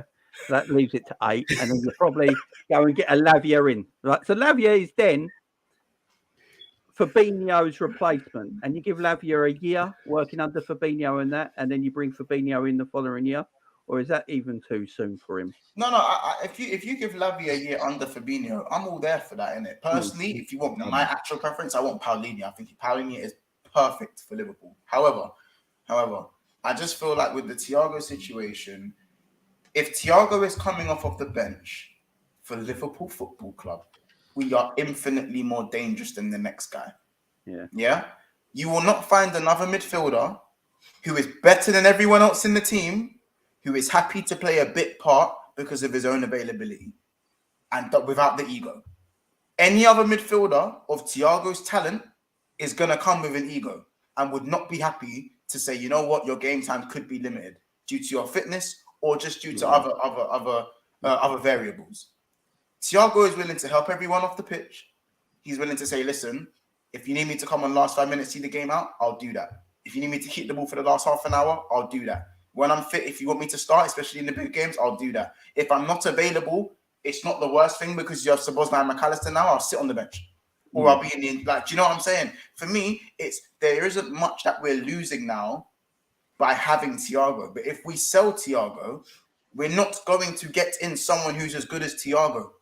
We're going to get, everyone's saying Thiago's only going to give us, and I don't want to hear Thiago's going to give us 5-6 games. That's stupid. Thiago's going to give us guaranteed at least 15 starts for Liverpool, yeah? He'll give us 15 starts. People are saying, how can you have a player that's only going to start 15 games? Who's the replacement going to start? The replacement is not going to start. He's going to play in the Europa League. He's barely going to play. The guy you're going to bring in is going to be a future project. And by the time he gets good, Salah's going to be 35, not going to play for the club. Van Dijk's going to have no more. Van Dijk's going to be like 35, he's not going to play for the club. Robbo's going to be old and crap. He's not going to play for the club. The guys that are going to be left, the spine is gone. Henderson's not going to be here. Fab's not going to be here. It's going to be a whole new Liverpool team who aren't going to be expected to win yet. So right now, while we do have players to win, keep the winners here. Well, the good winners. Not the Fabs and the Hendersons, but the good winners. Look, the Thiago thing, it's difficult because he is a quality player. Personally, I think he's slightly overrated, but that's just my opinion. Whoa. Yeah. I think he's slightly. I think you know what Cal said about the blinkers? Yeah, we know. I think a lot of fans I think a lot of fans get gassed up with Thiago a little bit, and if my heart is hurting right now. If you go back to, and the reason I say that is because Liverpool don't use Thiago properly, and that's the reason. If you've got a player like Thiago and you're not using him properly, what's the point of having him? In my opinion, he works best in a double pivot alongside a defensive midfielder who can an aggressive midfielder. Yeah, the whole point of having Thiago is that you make space for him to control a game of football, and become the conductor in your midfield and pull teams about. That's the point of it. Yeah. At the moment, in the last 12 games of our season, who did that for us? Trent Alexander-Arnold. Who would I rather have right now playing in that position? Thiago and Trent. He could play every week. His ability on the ball is probably as good as Thiago's. I think it is. I don't think there's much difference at all. Thiago is a more agile, better dribbler. Oh my God. His awareness, ball recovery is more aggressive and faster. His ball recovery ain't actually as good as Trent's. Trent's interceptions are as high as anyone's in Europe in midfield. Huh? Trent was number 1 for interceptions in Europe for a midfielder of the last 12 games of the season. That's over the last 12 games. Yeah, because he played in that area of the pitch, Mons. He never played there before for the last 12 games. That's what I'm saying. So you got to take it by a thing. And Trent and Thiago's only going to give me 12 games. So I can go by that basis. So what would I rather have? I'd rather have Trent there and go and buy a proper right back who can defend from that side of the pitch and ain't got to worry about making the pitch wide for me. Because I'm going to have 2 midfielders in front. I'm going to have 2 attacking midfielders in front. This is what McAllister and Szoboszlai bought for. to get further up the field and get goals. I've got Curtis Jones there, who showed again in the under-21s and for Liverpool at the end of the season that you can get into areas of the pitch and score goals and be creative. If we have cams, Jamie, if we have 2 8s that we want to get further forward, isn't that more pressure on the guy who is deemed untouchable? No, because you defend better as a team. Because it take the midfield to be more mobile. Yeah, where does that start? I don't think the DM. That starts with the DM. I don't think you need a quality number 6. I don't think you need a quality number 6 all the time. You're just mad because he's untouchable. I think if your midfield defends properly, you don't move. If your midfield defends properly and your forward line defends properly, your number 6 is not going to be caught out as much as it were before. And Liverpool want to get back into a way of playing where we can keep possession of football. That's why we're playing that box midfield. I don't ever see us going back to 4-3-3 the way we used to play. I think that's done now. I think Klopp's moving on, and if we're playing a box midfield, I'd rather Trent next to Fabinho than Thiago. Yeah, if we do Trent, if we do the box and it is, Fab, Trent, because I still think it's going to be the 4 at the back. Because if it is the box midfield, Trent's obviously going to be starting up a right back, then invert. Yeah. The 2 with Fabinho. That's why we want a centre back. McAllister and Sabozlai, the other 2, and whatever. In terms of ball winners, though, word to Carroll, don't you need a ball winner in there?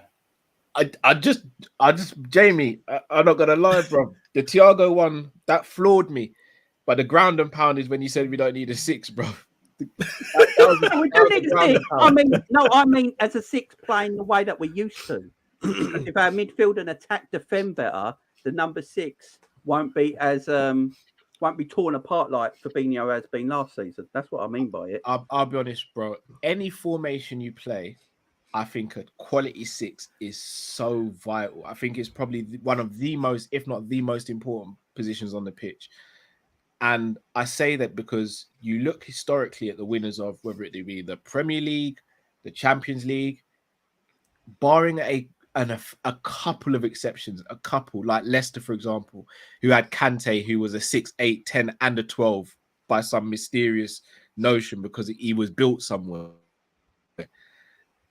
Every Premier League winning team, every Champions League winning team has had a quality 6, whether it be Busquets at Barcelona, Casemiro, Fab for us, Rodri for Man City, Fernandinho. Like Arsenal had Vieira and Gilberto Silva. Like for me, you can't not have a quality 6. I think it's the difference between being a top 4 chaser and a league winner, in my opinion. That's why, important to the position. That's why I'm saying if we go back to playing this possession-based football with your midfield and the front 3 are defending as a unit, I think you can get someone like a Lavia in and be your number 6.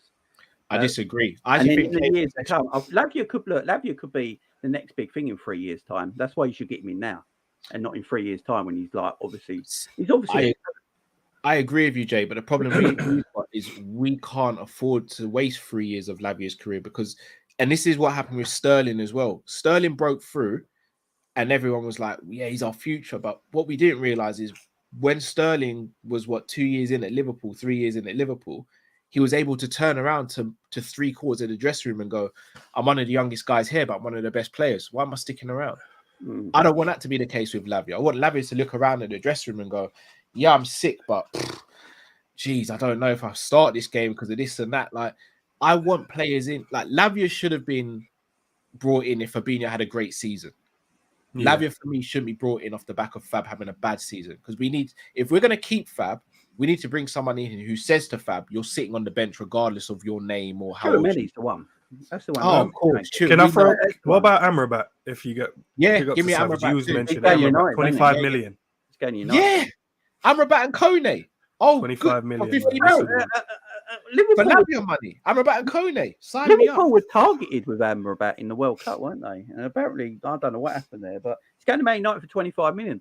So we got. This is the thing I always think as well when it comes to the owners and the manager, is that we look at players like, why are we looking at Lavia? Why is the club looking at Lavia? Why aren't we going to get Amrabat, who's going to cost nowhere near as much as Lavia? And we already know what he can do because we've seen it on the world stage. We saw it in the conference final when he was arguably the best player. Lost the game. You know, he looked fantastic, and he's 25 million. So does that tell us that it's not always a money situation? It's who Klopp likes, Cal. No comment, Jamie. Now, because to your point, when you said someone that can come in and take Fab's position, Amrabat is that guy that could come in and do that job easily as well.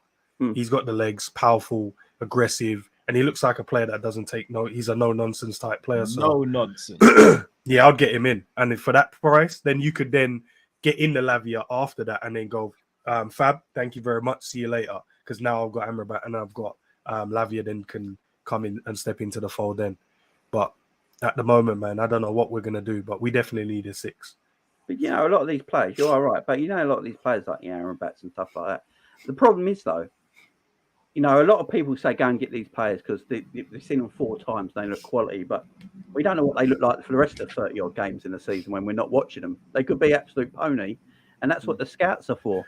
You know, Liverpool obviously looked at Lavia all season. We've watched him, we've seen him, and there's something about him that Liverpool really rate, and they want to go down this youngest. By the look of it, they want to get these younger players in, don't they? That they can bed in for the next few years and build from there again. And maybe Lavia's the one, but look, Thiago, I do. Look, I rate Thiago, obviously do, but I just don't. He don't give you. You know, when you watch video packages of Thiago, I don't know if you guys have seen that. You see all these video packages of Thiago, and it's always in his Bayern Munich and Barcelona days. You hardly see any. You hardly see any Liverpool time. I'll send you some, Jay. Yeah, no. You see, I will as well. If I had a bad day, I might throw on a Thiago compilation. My thing is though with Thiago is, and I've always said this: if he's your best midfielder, he should play every week. I want my best midfielder to play every week. I want my best goalkeeper to play every week. I want my best centre back to play every week. I want my best striker to play every week. So if Thiago is our best midfielder, but I know he's going to break down by October the 15th, we're all going to be doing our shows on that day. I'm telling you right now, and he's going to be injured and out for 9 to 12 weeks, and everyone's going to be going, maybe we should have sold him in the summer. Because the Champions League final, he couldn't feel his feet. But Klopp hated Cater, so he did. Thiago played. No. Was it the FA Cup final? He couldn't play, or the League Cup final? We're not going to be saying that, Jamie. We're going to be saying we don't care because McAllister and Szoboszlai are playing. We're not going to say we should hold him in the summer. But if you sell him now, he's just the extra. He's just the extra we need. But you won't miss him if you get a player in. No. But who are we going to? The Thiago replacement is not going to be as good as Thiago. He's not going to be playing. He's not going to be playing. But Thiago don't do our system. Two of the spots in the midfield are gone. McAllister and Szoboszlai. So 2 of those spots are gone. The other one is Fabinho, who's untouchable, right? He's untouchable, right? And the other spot is that, right? I'm saying he's untouchable, man. So therefore, if 2 of the spots are done and the other one's untouchable, where does this extra guy get? Where does this extra guy come in? You go and get, because basically what I'm reading, what the club is saying, David Lynch just spoke today, apparently saying there's a thing about Levi Colwell he's saying today, which I think might happen, you know. But he's talking about that deal ain't dead yet. And if it's coming from David Lynch, who by the way hates FSG, it's not dead because there's something there. Can I ask a question? Sorry, guys. Sorry to cut you, Jay. Szoboszlai right centre midfield. Who's Szoboszlai's backup? I don't think Szoboszlai's playing midfield, by the way. Harvey Elliott. Why are you saying like that, bro? I'll be honest. I think that's kind of going under the radar a little bit. I don't think he's playing midfield. I'll be honest with you. I love Szoboszlai. I love the signing. I'm not gonna lie to you. I'm a little worried Klopp ain't gonna utilize him how he should be. I don't think he's gonna play midfield. I think he's playing up front. I think he's playing in the forward 3. If you talk to the only reason Salah. I spoke to someone, a Leipzig fan, and he was talking about him that his best position is in that attacking 3.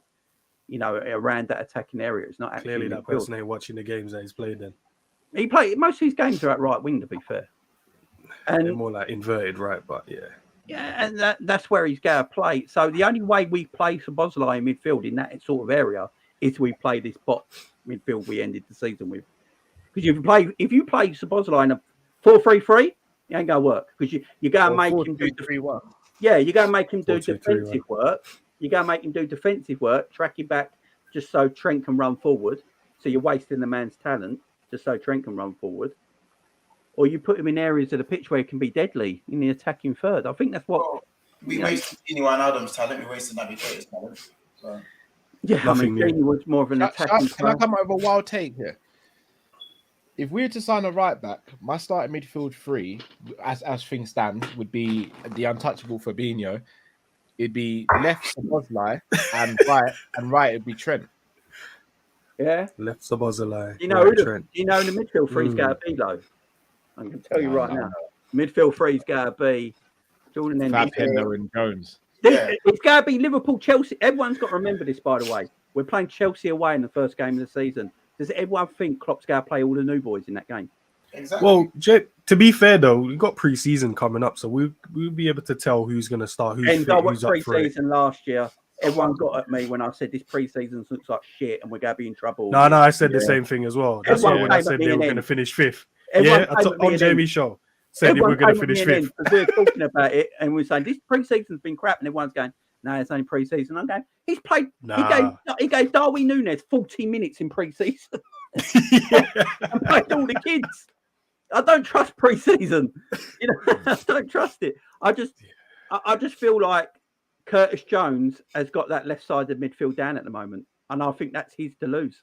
Let's not do that. No. No, it's his to lose, man. It's his to lose. I literally think the way Klopp is talking about him right now, the way he watched him in the under-21s and the way he ended that season, and I'm not saying this should be the case, by the way, but I do think it is Curtis's to lose. I don't think that Szoboszlai or McAllister just takes it. Not right now. Should be up for competition, bro. We got a good squad. Well, we're trying to build a good squad. Competition for places has to be what we need, because Curtis played well at the back end of the season. Had a great under-21s Euros. Why not, man? Why not? If he comes back to pre-season, he's not up to the scratch, not performing, then of course the debate can be there. But from how he finished and how he's performed in the under-21s tournament, can't argue with him how well he's improved. And if he's going to play that left-sided in pre-season and then he doesn't have great performances or he doesn't look up to scratch, and then McAllister comes in or Szoboszlai comes in and they overperform, then they start, in my opinion. Yeah. I don't think you can just kick him out straight away. The one player I'm getting rid of before Hendo is Curtis Jones. The one player I'm getting rid of before Hendo is Curtis You're not the only one who says that. I've seen some people in the chat actually saying So you know, Cal, you know when you said this might be a wild take, this is there's more wild takes been going on today's show than that. You're letting go Curtis of Jones Jones before Henderson. Listen, Curtis Jones. Man. No, you've been sent from a higher power, man. You're here to break me this evening. Right, let's all do this quickly. Your lineup against Chelsea, first game of the season, Kurdish. What is it? I want us to run 4-3-3 all season and win the league, just so Klopp can say to the whole world, just to say I did it with 4-3-3 because you all said 4-3-3 was done. So I'm going Trent, typical back four, and I'm going a midfield of the untouchable Fabinho. I'm going McAllister on the left, and I'm going Dominic on the right. I am going to go up front with personal favourite rather than merit and what they deserve, and that's going to be Luiz Diaz, Darwin Nunez, and Mohamed Salah. But that is purely personal favourite and not on merit. So it should be Gakpo and Jota. It should be Gakpo and Jota. I've got a thing on That's Gakpo. what Wait, can you say your midfield three again, just so I? I'm going Fabinho, I'm going McAllister, and I'm going Dominic on the right. Okay. Yeah. Right, I'm playing almost FIFA in the first game of the season. My 11. Look, I've got a thing on Gakpo. I think Gakpo might be used more in midfield this season than people might think. Have said that as well. I said that for a long time. I think false 9 that Liverpool played with Gakpo last season was a test to see how well he could play if he drops a little bit deeper. Because if we are going to 4-3-3, because I think that will be the formation. That means we don't need another midfielder then. But then I think Trent will go inverted in times. I think Trent will go inverted in times and will sit in that midfield. If he sits in that midfield, that lets Szoboszlai go further forward and get in more of attacking areas. And you can have Trent covering that area of the pitch. Or if he's not available that game, you could play Gakpo in that area. You easily can. And I can see that. I can literally see Liverpool doing that next season.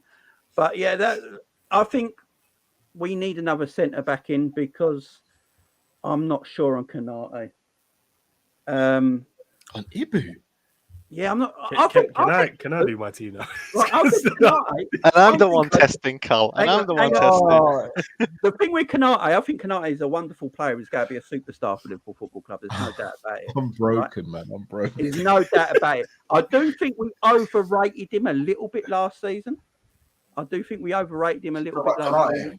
Yeah, he was our whole defense, Jamie. I think he comes out. People just ignore the fact that Konate can't pass. Like, and he's not that great on the ball. No, you just ignore it. He can pass though. But... Carl, you know that Carl, I said this on Mont is spitting. By the way, I'm not saying Konate. How you know this, though? Everyone in the chat, I'm not coming for Konate. I just said I'm getting rushed by my own friend. His best game in the Liverpool shirt in that Champions League final. He VAR bailed us out, and everyone forgets that he was the bozo that the goal should have stood with Benzema when he tapped it in. That was Konate's fault. He defended for the whole game. Every time he looks to try and pass, I get scared. Every time he tries to make a 3-yard pass, I get scared. He looks so clumsy. Never looks. Whoever plays right centre. Can I pick my 11 now? This is crazy. That's why Matip. Hold on. That's why Matip was preferred there, because Matip was able to bring the ball forward and zip it to Trent, or he was able to be comfortable enough on the ball to receive it and give the ball. And we're not saying Konate can't play ball, but out of all of our centre backs, Konate is the worst on the ball and the worst at passing. Yeah, he is. Of all of our centre backs. Yes, Cal. Yes, Cal. Yes, it's true. There's nothing. Who's better than him? Who's he better than? Cal on the ball and passing. Gomez is better than him at passing. Matip's better than him at passing. Konate's going to have a wonderful career at Liverpool Football Club. There's no doubt about that. He's going to be a tremendous defender. Everyone in the chat, I'm not coming for Konate, by the way. I just said he's going to be wonderful for our football club. The kid's young. He's young. He's got a lot to still learn about the game. So I think that's why Liverpool are after another centre-back as well, just so they can keep that fresh at the back there so they don't play a lot of games. Because you've got to remember, Konate don't like being taken out wide. I know he's big and strong and quick. He doesn't actually like being taken out wide. He likes defending in more of a central area. So if you're playing Trent in that inverted role, you're exposing Konate a little bit, and that's not fair to him. So that's maybe why Liverpool are looking for another defender as well. Robbo's one as well. I don't think we talk about enough. I think he needs replacing in the next 12 months. I think he's got 12 months left at Liverpool, being Liverpool's number one left back. And then I think we've got to start looking at replacements for Robbo. I want to see Darwin Nunez be the number 9 for Liverpool next season. What? I want to see Darwin Nunez. And the reason I want to see Darwin Nunez to be number 9 is because I think McAllister, Trent, and Szoboszlai are going to help him out massively next season. He's had enough help. Do you know how many opportunities we created? Do you know how much help he had this season? Yeah, he's a tapping striker. He's not a running. No, he's not. He misses those too. He scores most of his tappings. He does score most of his tappings. He does score most of his tappings. We don't play him in tapping areas. If you just go, he just wants to tap the ball in. We don't play that way to him, though. No, we play go fetch. To run in behind and be through on goal as well. We play go fetch. We just hit it long and go, run, boy, run. That's what we do with him. We don't play properly to his needs. So I want Darwin to be our number 9. Plus, he costs 70 million, and you've got to start putting faith in the kid eventually. Diaz on the left. He has to come off this season, or we have to cash in. I agree with that as well.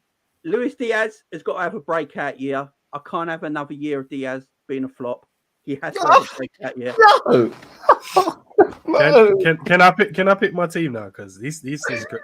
What's wrong with the Luiz Diaz thing, by the way? Nah, this is crazy, man. Right? I can't listen. I can't listen. I don't think Diaz. Apologies. I can't. My chest is burning. Oh, I can't listen anymore. Go on in. I don't think he's been. So, before I pick my team, firstly, can we, if anyone has the time, just go and check out of our back line who had the best passing complete, because I don't think Konate is the worst one out of the other guys. If you can find the stats and you compare all of them and he is the worst at the 4 or 5, cool, no problem. But I don't think he is. And then in terms of my team, I think I'll stick with the same shape that we finished the season off. Obviously, the trouble is Robbo, because I don't think that's a position he likes personally in terms of he plays as a back 3. I think we need to replace him. But I'd go Robbo, Virgil, Konate. I'll go Trent, McAllister. Then I'll go Curtis, because I don't feel he deserves to be dropped unless he has a poor preseason. Curtis on the left. I'm going to go Gakpo left wing, Curtis to the inside left. I'm going to go Szoboszlai as the right, Salah, and then I'm going Nunez up top. That's what I'd start with. Yeah, I think Nunez. I've got to say, though, one thing. I think we all forget about how good Jota is. I will say that. Jota's an amazing... He's the best finisher. He's the best finisher at the football club. There's no doubt about that, because he's the president. No one's forgot how good he is. Mohamed Salah doesn't count. We don't count Salah. No one's forgot how good he is. No, I think we have. Let me ask you a question, because all three of you have started Nunez, right? You started, Cal. I've been rushed long enough, innit? I've been rushed long enough. I've come on my friend's channel thinking, yeah, we're going to have a nice little cozy and I've been beaten up. For almost an hour, I've been beaten up. It's time for me to fight back a little. Go for it, Cal. Fight back. You guys have all said you'd start Nunez. Who? Well, not you. I said start him. Start him. Not you, Mons. You said you'd start Nunez, Jamie, Kurdish, and End. You've all said that, right? Yeah. Who's a better finisher out of Jota and Nunez? Jota. Who's better at passing? Jota. Who's better at dribbling? Jota. Who's better with both feet? Trent. Jota. Who's better at holding the ball up? Darwin. Who's better at holding... No, Jota is. I've got Darwin on that one. I've got Darwin on that one. So, out of all the stats, out of all the attributes we look for out of our striker, we've got one who supersedes the other, but yet we're going to go with the one who isn't better than the one other. that but he has aura. Second top goal scorer. That's what he has aura. He has aura. You know what? Hey, Cal, I picked the guy that finished on 15 goals, man. That's what I picked. Based on how many games he played, which is fair enough. But that's not his fault that our next man decided. No, I hear that. But again, 15 goals sounds brilliant for your first season. But I'll ask you both this. If I had 100 chances and I scored 25, and let's say, you had 50 chances and scored 20, on paper, I've had the better season because I've scored more goals, right? But technically, you're the better striker because you've had less opportunities, scored at a higher rate. All right, Cal, tag me in. Nunez, tag me in. Hey, cool. So let me. But we got a rebuttal before you get tagged in. I like Nunez. But over Jota is crazy. But we got to rebuttal it before you get tagged in, man. One second. The only thing I would say is when Cal was explaining about the misses and the chances, it does sound like Mo Salah quite a lot, right? And what I will say is, Mo Salah. No, I'm going to say it right now. Cal will even admit this, and a lot of people will admit this. We get frustrated with Mo Salah with the chances that he misses sometimes, yeah? Because sometimes Mo scores the harder goal than the easier goal at times, right? And it's very frustrating, right? But because Mo Salah's got a back catalogue that we can go back to and go 20-30, 20-30, 20-30, 20-30, it doesn't bother us that he misses these chances. Darwin Nunez hasn't had the chance to have this back catalogue yet. So if Darwin starts to get a back catalogue, he's already failed. 30, 20. Salah's never hit under. Salah's next. No. When I say Salah has never hit under 25 goals for Liverpool. So therefore, Salah does not just have a back catalogue.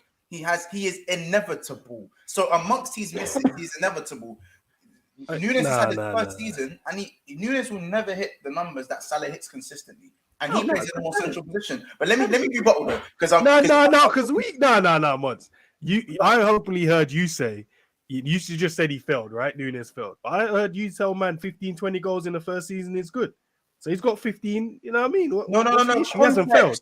Context. Darwin Nunez. Was Darwin Nunez good enough this season? Yes or no? Everyone in the Scored comments. Yes 15. No, but I'm going by Yes what or no? you said. Was though. he good Was enough? he good enough? Yes or no? Was the team The whole team wasn't. Yeah, good. the whole No, team. no. I don't want to hear the whole team. Was Darwin Nunez good enough but in his first season? it's a team sport, though. It's a hang team on. sport, so I have to talk No, about the no, team. Hang on. Thiago don't wasn't know. good enough last year, but we all want to keep him. That's fine. Tell him, Jamie. Louder. I disagree with that. Thiago was good last season, just wasn't available enough. Yeah, so can I? Let me just because they don't want me. They don't want me to do the the No, because we haven't had a They don't chance want me to to do rebuttal, that man. because again, when you're talking about Nunez, it's funny. Everyone's talking Feels about like an Nunez attack, this, to be Nunez fair. that. But when everyone was fit and Klopp got a good look at every player in our front line, where did he sit in the pecking order? Where did Darwin sit in the pecking order? You know, I've pulled up the stats and it's looking scary. Because this is the beloved Klopp we're all talking about. So at any point in the season, months, you didn't think that Darwin did well for us? No point in the season. No, that's not what I said. No, but I'm asking. No, I'm not saying that's what you said. I'm just asking. He had when we went to the Diamonds, when we done the Diamonds, that suited him. When he had Firmino in the cam and he played alongside Salah, that suited him. That worked. So he racked them 2 goals against Southampton. He weren't celebrating. Then he scored the winner against West Ham. He scored the winner against West Ham. Yeah, he's dead food. The misses against Villa, the misses against City, the misses against City again. How do you want to know the miss against Arsenal in the 2-2 game? Football, you're going to miss chances, though, aren't you? Huh? It's football. You're going to miss chances, bro. That's what happens in football. No, don't say that. Now we're just doing the blind thing. Now we're doing the blind thing. All I'm saying is, when everyone was fit towards the end of the season, when Liverpool actually went on their long and unbeaten run, Darwin Nunez was not playing football, and he was fit as a fiddle. And he wasn't playing football, and even Jota, when he was playing crap for those first, he had a hamstring, he had a toe injury. Jota was cheeks for those games with those first 3 games that he came back, and Diaz was even Diaz towards the end of the season was, in my opinion, was rubbish. It was rubbish, yeah. And he was still behind Diaz. He was behind Firmino. He was behind Jota. God forbid he was never. You weren't. Salah went leaving him out of the conversation. Gakpo overtook him, and he came here in January. He didn't even have a back catalogue himself. Listen, he was 6th in the pecking order of attackers. But Roberto Firmino is finished. He asked to leave the club. He doesn't score goals. He's never scored enough goals for Liverpool. Still outscored him in the Premier League with less minutes and less starts. I mean, add context to that. The games that he played in. Some of the games he came. Bro, I'm just saying, I don't need Nunez to be Ronaldo. I don't need him to be Firmino where he's dropping a shoulder and doing. Just be effective, and he's not even that. The stats would indicate otherwise. The stats would indicate otherwise. Because if you're telling me Jota is effective, I'm looking at the stats right now, and overall, Darwin adds much more value and more impact to a game. What's that? Say it louder. What's that? Well, you tell me what you want me to go to, but just the only one I don't want to count is goals. That's the only one I don't want to count. The thing that we started striking. No, guys, look. But you know, when we're looking at, sorry, Jamie, when I'm looking at pass completion, when I'm looking at challenge runs, when I'm looking at aerial challenge, when I'm looking at assists, expected assists, passes into final third, successful dribble, crosses per 90. Darwin Nunez wins on 80% of the stats. I can send them across. So Darwin Nunez, send it. Send it. Tell him. In the same sentence. Successful dribbles and Darwin Nunez. Hey, listen, he got the stats. If you want it, he'll send it over. He's got more than Jota. But he's got more than Jota. And Darwin Nunez. Who's a better dribbler, Jota or Nunez? Who's a better dribbler? The stats would indicate. No. Who is a better? No. But the stats would indicate Nunez by double almost. By double. By twice. By twice, bro. By twice. Just because you want your striker crossing the ball or being on the end of the cross. But that's not our fault. Our manager decided to play him left wing, though. Mons is mad because Nunez doesn't look good. Just because he's clumsy doesn't mean he's not pulling the dribble off. I love Salah though, and Salah's not pleasing. Listen, Salah is not pleasing to the eye the way he does things. So again, and I rate Salah higher than a lot of footballers that probably. Salah's quality, man. Do you know what I'm saying? When I look at Darwin Nunez, it's nothing to do with him looking awkward in the way he dribbles or whatnot. I know football, and he lacks too many fundamentals to put him in a certain category. Like, about this, you know what? I'm not even going to go into the details because people are going to call me a Nunez hater. Is he good enough to take Liverpool to the next level or to where we were? Yes or no? We don't know yet. But Yes. no one knows. I believe so. No one knows. No one knows. I believe so. From what I've seen, the answer is no. Sorry, You can answer yes or no, but it doesn't mean that they're both right. I don't even need to give man a year to look at you and go, you're the guy that's going to take us to the next but level. I can that's- look at it right now and say, you're not the guy to take us where we were 19, 20, 18, 19. Well, the only three strikers that have taken us there are Salah, Mane and Bobby, because Jota hasn't, Diaz hasn't, Darwin hasn't. I mean, we can, like... No. Nunez is the guy that's going to take us there. 70 million market. He's going to have to if he's given his chance. But what I will take the money out of it, though. The only reason I want Darwin to play up front, because the only reason I want Darwin to play up front next season is because I don't think we need to play the false 9 next season when you've got McAllister and Szoboszlai in midfield. You got players there who will make the striker better. So that's why I don't think you need to play a defensive midfielder next season. Get Diaz running down that wing, get Salah going the other way, play a proper striker through the middle. You've got 2 quality midfielders in that attacking area in that final third. You don't need that defensive midfielder no more. Jota, he can't hold up the play in a number 9 position. That's not his game. Back to goal, he's not great. He's better in the box. Oh, man.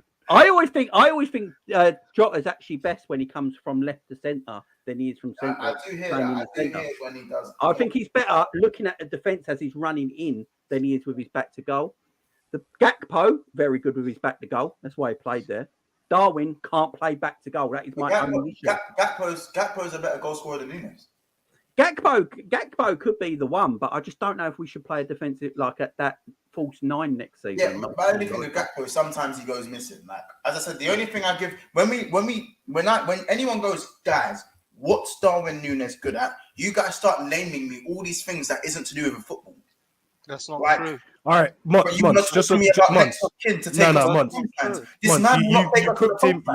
You've cooked him enough. That's fine, no problem. For a first season as a striker, Months, he scored 15 goals, and you're telling me he doesn't have the fundamentals to be a whatever. He scored 15 goals. So imagine if he improved these things. You would know a player can improve. There's players that there's some that can't, but he's a player that can improve. I just don't see. You're saying that he's not that good or not that great, but he scored 15 goals. Most guys in the Prem that's been here for long can't even score that. No. He's not rubbish. He's not rubbish. No. He scored 7. He scored 7. He got like 8. All right, but 15 goals overall in his first season. Yeah, we're talking. I think that's good. That's not great. I think that's good based on how poor the team was last season and not terrible team. You'd say apart from Trent creating. Everyone needs to stop slandering Mo Salah and hail him as the king for getting 40 GA with a crap. We do though. We do that. No, we don't. We do. No, we don't. He's just been called overrated. He was put in the same conversation as Nunez in terms of the amount of chances he misses when he's got 40 GA in the crappiest Liverpool side. The worst Liverpool side. Yeah, we praise him for it, bro. Everyone wants to be objective when it comes to Darwin, but I just sound say like a hater still, man. I can easily say, you know what, Darwin Nunez has a place in the Liverpool squad, and we can utilize what he's good at in certain areas, and I think it could work out for Liverpool in some instances. No, but the other way I say it is he going to be the guy to take us back to where Liverpool need to be, challenging City and going for all the trophies? Yeah, in my opinion, absolutely not. Do I want him to prove me wrong? Absolutely. You can't have it both ways, man. No, you can't have it both ways. Even choose one side or the other. You can't be leaving. You can't. I'm not here for that. You can't leave the door open just in case you're wrong. No, I'm not. It's either do you want him to start or not. You man can say what you want to say. If Darwin Nunez proves me wrong, then fine. Like I'll wipe my tears with my Premier League. I'll wipe my tears with the Premier League trophy. I'll probably get a rash. I've got sensitive skin, but I'll wipe my face with the Premier League trophy, and I'll say, guys, man. But I don't want to hear this. I'm strong with my opinion. I told man Darwin Nunez ain't it. I got attacked at the first half of the season, and when it was crap for the rest of it, I didn't hear nothing from no one. So now that he's 5th choice in the pecking order, as it stands, because he's not ahead of Jota, he's not ahead of Diaz, he's not ahead of Salah, he's not ahead of Gakpo. He's 5th choice attacker. He will be seeing Europa League minutes, like it or not. So, guys, let me know what happens next season. I hope he does. But I'm just saying it with Vim. I'm just saying it with Vim. I can't wait. I'm saying it with Vim. I'm not saying he's crap, but he's not good enough for where I want Liverpool to be, where Montel wants Liverpool to be and expects Liverpool to be. I don't believe he's the guy to get us there. When he banks 30 next year, the stream is going to be so fun. Yeah, I mean, look. Click 3-0. I think Jota is our best finisher, and he's a tremendous footballer. There's no doubt about that. Injury is the only thing that worries me about Thiago Jota going forward in his Liverpool career. If Jota was completely injury-free all the time and showed that, then he probably does start in our first 11 week in, week out, because he's that good. But Cal Gordon, I know you wanted to say a bit. No, are we playing or giving all of this adulation to Nunez based on how much he costs and the fact that we want it to work out rather than thinking it is going to work out? Probably hope, yeah. We- So is that He has all the ability. Is it a question, Cal, or it's the way Cal sprinkles it with his Anderson dust. Cal? Is it a question? Is it a question, Cal? Can we answer, or is it just? It's Anderson dust. Literally, look, I can see in the comments, get Monts off the stream. Oh, fire emojis for Cal. Sanderson dust. It's a Sanderson dust. Listen, Cal, give me some of that. Give me some of that. Give me some of that Sanderson dust. It's opium. It's opium. Opium. Garnens, bro. No. The reason why I'm giving it, I want to try and give him some credit is because I looked at the team we had last season. Look, we brought in a new player. I never like looking at how much a player costs, because at the end of the day, the player doesn't turn around and go, I am 70 million worth a player. That's what the club decides he's valued at. That's what you have to pay for the player. He has no say in that. But when he came in, I'm looking, okay, cool. Great striker, scored 32 goals. Whatever you look at the Portuguese, he still scored 32 goals. Yeah. Comes into the team, the midfield players just started dropping like flies. He wasn't going to be the main star last season. We knew this. It was going to be Jota. He then got injured. Bobby then got injured. He had to then step up to the plate. Mane left. Salah was there and thereabouts. He was scoring goals, but he wasn't really up to the Salah level. And then we looked at the midfield. No one was really creating, giving him opportunities. It was more half chances, or if Mo or Trent weren't creating, we offered nothing. The team wasn't performing at all. He was running back, making tackles for us, and people were saying he weren't working hard. Then there was a moment in the season we started playing him on the left wing. Then we were complaining about his hold-up play, but he was scoring goals in the middle of a really bad season as an overall unit. At the back end of the season, he started picking up little injuries. He weren't playing as much. And then obviously we bought Gakpo in January. Gakpo started shining. So then Nunez had to sit out of the team. That would have knocked his confidence. So I'm just like, give the kid an opportunity with better players. And if he doesn't then perform, then you guys can go, yeah, we were right. You guys were wrong. But we haven't seen him in a fully completed team with better midfielders. That's going to be able to, I don't like using the word help, but it's a team sport at the end of the day. You need better players around you to get the best out yourself. And we never had that last season. And to score 15 goals, I can't knock him. Like, with better play, maybe if he took more of his own chance, he might have got 20 goals, 25. I don't know, but he didn't. Cool. Go on, Cal. Go on. Everything you just said, I agree with. But here's where I disagree. We keep on saying when he's got better midfielders behind him, when he's got this behind him, when he's got that. He had enough chances last season. And I think this is what everyone seems to miss. It's not a case of he wasn't getting the chances. If he weren't getting that many chances, I could sit here and I'd be like, we need to get some midfielders. We need to get some creative forces in who are going to really help him to get chances so we can convert.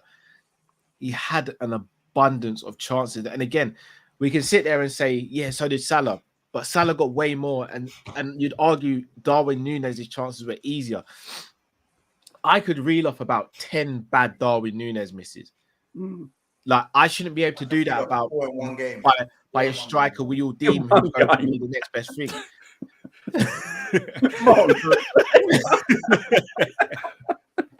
I'm not as bad as Mons. Mons. No. Just love you sitting there quietly, side by on in one. No, but Cal, sorry, go on. Sorry, I have two questions, guys. One, my first question is, did we say all the things we're saying about Nunez when this was happening to Timo Werner at Chelsea? Nope. And two, my second question is, Hmm. everyone says he can improve, but don't we all say and sit there and go, strikers are naturally born killers as opposed to they develop into killers? Because I'll be honest with you, True. everything you say about Darwin Nunez in terms of he's settling in a new country, he's young, he doesn't speak the language yet. That was Fernando Torres. That was Sergio Aguero. That was Luis Suarez. We saw the quality from day one, and there was no issues there. Now, we know, I hear you. Suarez improved his finishing, but I disagree. Suarez didn't improve his finishing. He just got back to what he was doing before he came to Liverpool. He just got used to the country. He got used Can you not say the same thing about Darwin, though, Cal? No, because Darwin's only shown it for one season in his whole life that he's a goal scorer. Suarez showed it numerous seasons before he came to Liverpool. Fernando Torres when he turned up at Liverpool was brand new, didn't speak the language, and came from a team not as good as Liverpool. And he cooked every defense he pretty much played against. Wouldn't you say the teams are better though in the Prem now than what they were then? The defensive side were better in the Premier League when Torres came as opposed to now. Carl, they're going to hate me for this. They're going to hate me for this. But do you know what? I blame Enzman for this one. So they're going to hate me. So everyone talks about the 15 goals. And I'm going to put an asterisk by the 15 because one of them was in the community shield, yeah? No one tells that they're counting those goals, by the way, when it comes to Nunez. Yes, counting. I'm shameless. I count community shield. Yeah, and then I'll it's a trophy, isn't it? Does it go on the wall? Does it go in the cabinet or not? I count community shield. By the way, I'm with you. It's a trophy. By the way, Fernando Torres got 13 goals in his first season at Liverpool. Fernando Torres got 13 Premier League goals in his first season at Liverpool. Yeah, 13 in 29 games. In the Prem. It says Torres, it just said 13 goals. Nunez ain't looking so bad now. Hey, Darwin. No. Darwin got 9. But anyway. No. Torres didn't get 13 Premier League goals in his first season. I know he scored quite a few goals, but how many did he that actually was get his in second season when he got injured quite a lot? Go back and check the tapes, guys. His first season at top right, but it was in 20. 0304. I'm not putting an asterisk next to the 15 still, but anyway, I'm gonna put that. While Jamie looks for that stat, I'm gonna read out some stuff. And you guys take it how you want to take it. Chat, take it how you want to take it. Where are these coming from, by the way? No. You know where these are coming from. So Darwin Nunez's time, obviously his first 5 appearances at Liverpool, obviously 3 of them he was suspended for. So we're gonna go from game week 5. Yeah, we're gonna go from game week 5 because I feel like I'm not gonna count those games. That's just dead. Yeah. Scored in the first game, by the way. The draw against Everton, no GA, 80 minutes played. He played 1 minute against Brighton. I'm not gonna count that. He scored a goal against Arsenal. He didn't play. He didn't play much against City, and he scored the goal against West Ham. I'm going through. This is the period where Enz told me Nunez was doing bits. Yeah, so I'm gonna go. This is that period. Whoa! Yeah? Don't put it in quotes, right? No, bits. No, because this is bits, right? This is bits. So he got his goal against Arsenal. We lost. He got his goal against West Ham. We won. He was injured against Nottingham Forest. We won't count that game. He started immediately against Leeds. We lost. He got the assist against Tottenham. That was the best game I saw him play in a Liverpool shirt. That Tottenham away game, he was very good that day. I remember he was very good. First full game. He was very good. He was very good against Southampton as well. So those 2 games, he was very, very good. Yeah. Aston Villa, we won 3-1. We all know how that game went with Darwin Nunez. How many chances he missed that game. Yeah. Leicester, we won that game. Nunez, same thing. Denied Oxlade-Chamberlain his last 2 GAs that he was ever going to get for the club. Brentford lost 3-1. Played most of that game. The whole team played dead, so don't blame him for that. No, bro. Let's stop. We're not going to do that. We stop doing the whole team thing. We're homing in on his performances. Yeah, his performances, his chances missed. He's played against. So Darwin Nunez, it seems to me he keeps going over 200 minutes without scoring a goal every time he scores a goal. So every time we talk about these 14 goals, when I'm looking at 15. when I'm looking at the Premier League, he's gone, even in the back end of the season, he's going 4 games without a goal, 4 games without a goal, 5 games without a goal. What are the minutes in those games though? 65, 83. In the Tottenham and West Ham game, to be fair, he came on at the end of the game and he played 9 minutes and scored against Leeds. He got 30 against Arsenal, 79 against Chelsea, 66 against Bournemouth, 78 against Man United, 89 against Wolves. Scored 2 against United. Yeah, he scored 2 against United, to be fair. Yeah. And he assisted Mo as well, so he scored a really good volley against Newcastle. He scored a really good volley against Newcastle. Everton, he played 70 minutes, gets an assist. Wolves, he played 90. But do you get what I'm saying, bro? He's going 180 plus minutes without bagging. Like these goals are extremely spread out throughout the season. And so when people mention his 9 goals in the Prem, it's like, oh, his goals to games, his goals to minutes is great. No, it's not. No, it's not. You have eyes. To end this Darwin debate, I just want to see Darwin Nunez consistently play as a striker, what we bought him for, and then I can rate him a little bit more because he played left wing a lot last season, so it's hard to rate the player. But let's move. I need to just talk something here because I angered a lot of people when I talked about Luiz Diaz earlier. Let me put this back into context. Cal's giving me daggers. Right. What I mean by Luiz Diaz, so we got Luiz Diaz in the January, and it was an exciting transfer, right? And then January to the end of the season is what it is, yeah. Then last season, I think we was all hoping for a massive breakout year for Luiz Diaz, weren't we? Yeah, that's what we was hoping. To be fair, he started the season pretty well. He was our best player. Then he got injured and broke down, and then he got injured again. We didn't see him again. So what I mean by it, what I said earlier is that Luiz Diaz, this is really his breakout season because of the injuries at Liverpool Football Club for him have ruined him so far. So this is his real breakout season this year. What do you think, Cal? What is Luiz Diaz's ceiling at Liverpool Football Club? How good can this kid be, in your opinion? Oh, ceiling wise, yeah, he could be one of the best wingers we've seen at the club. I don't know if he hits Mane's ceiling because Mane was at the club for a longer period, and Mane came and Mane just did a madness, innit? So I don't want to say like he could touch Mane because I don't think we might not see anyone in our lifetime do what Mane did from a left wing standpoint for Liverpool. What I will say though, and again, not even to make comparisons, he came to the club in January when we were going for the quad. When we signed him, I think everyone forgets how stale we were starting to look up front. We had lost a game against Leicester. We were sort of struggling and trotting through. When he came to the club, he completely changed how dangerous we became from an attacking standpoint. Made Mane move centrally, and he locked down that left-hand side. Absolute phenomenal. And without him, I don't think we make the push like we did to those 4 trophies. If we had just stuck with Mane, Jota, Firmino, Salah, we wouldn't have made that push.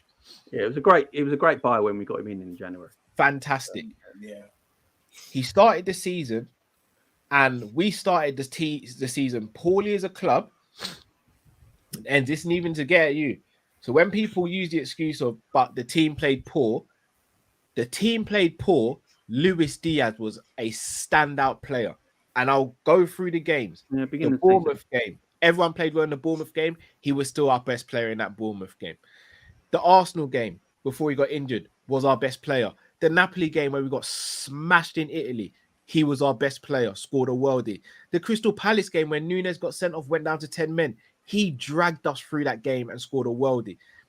He started the season on fire, and then he got a bad injury.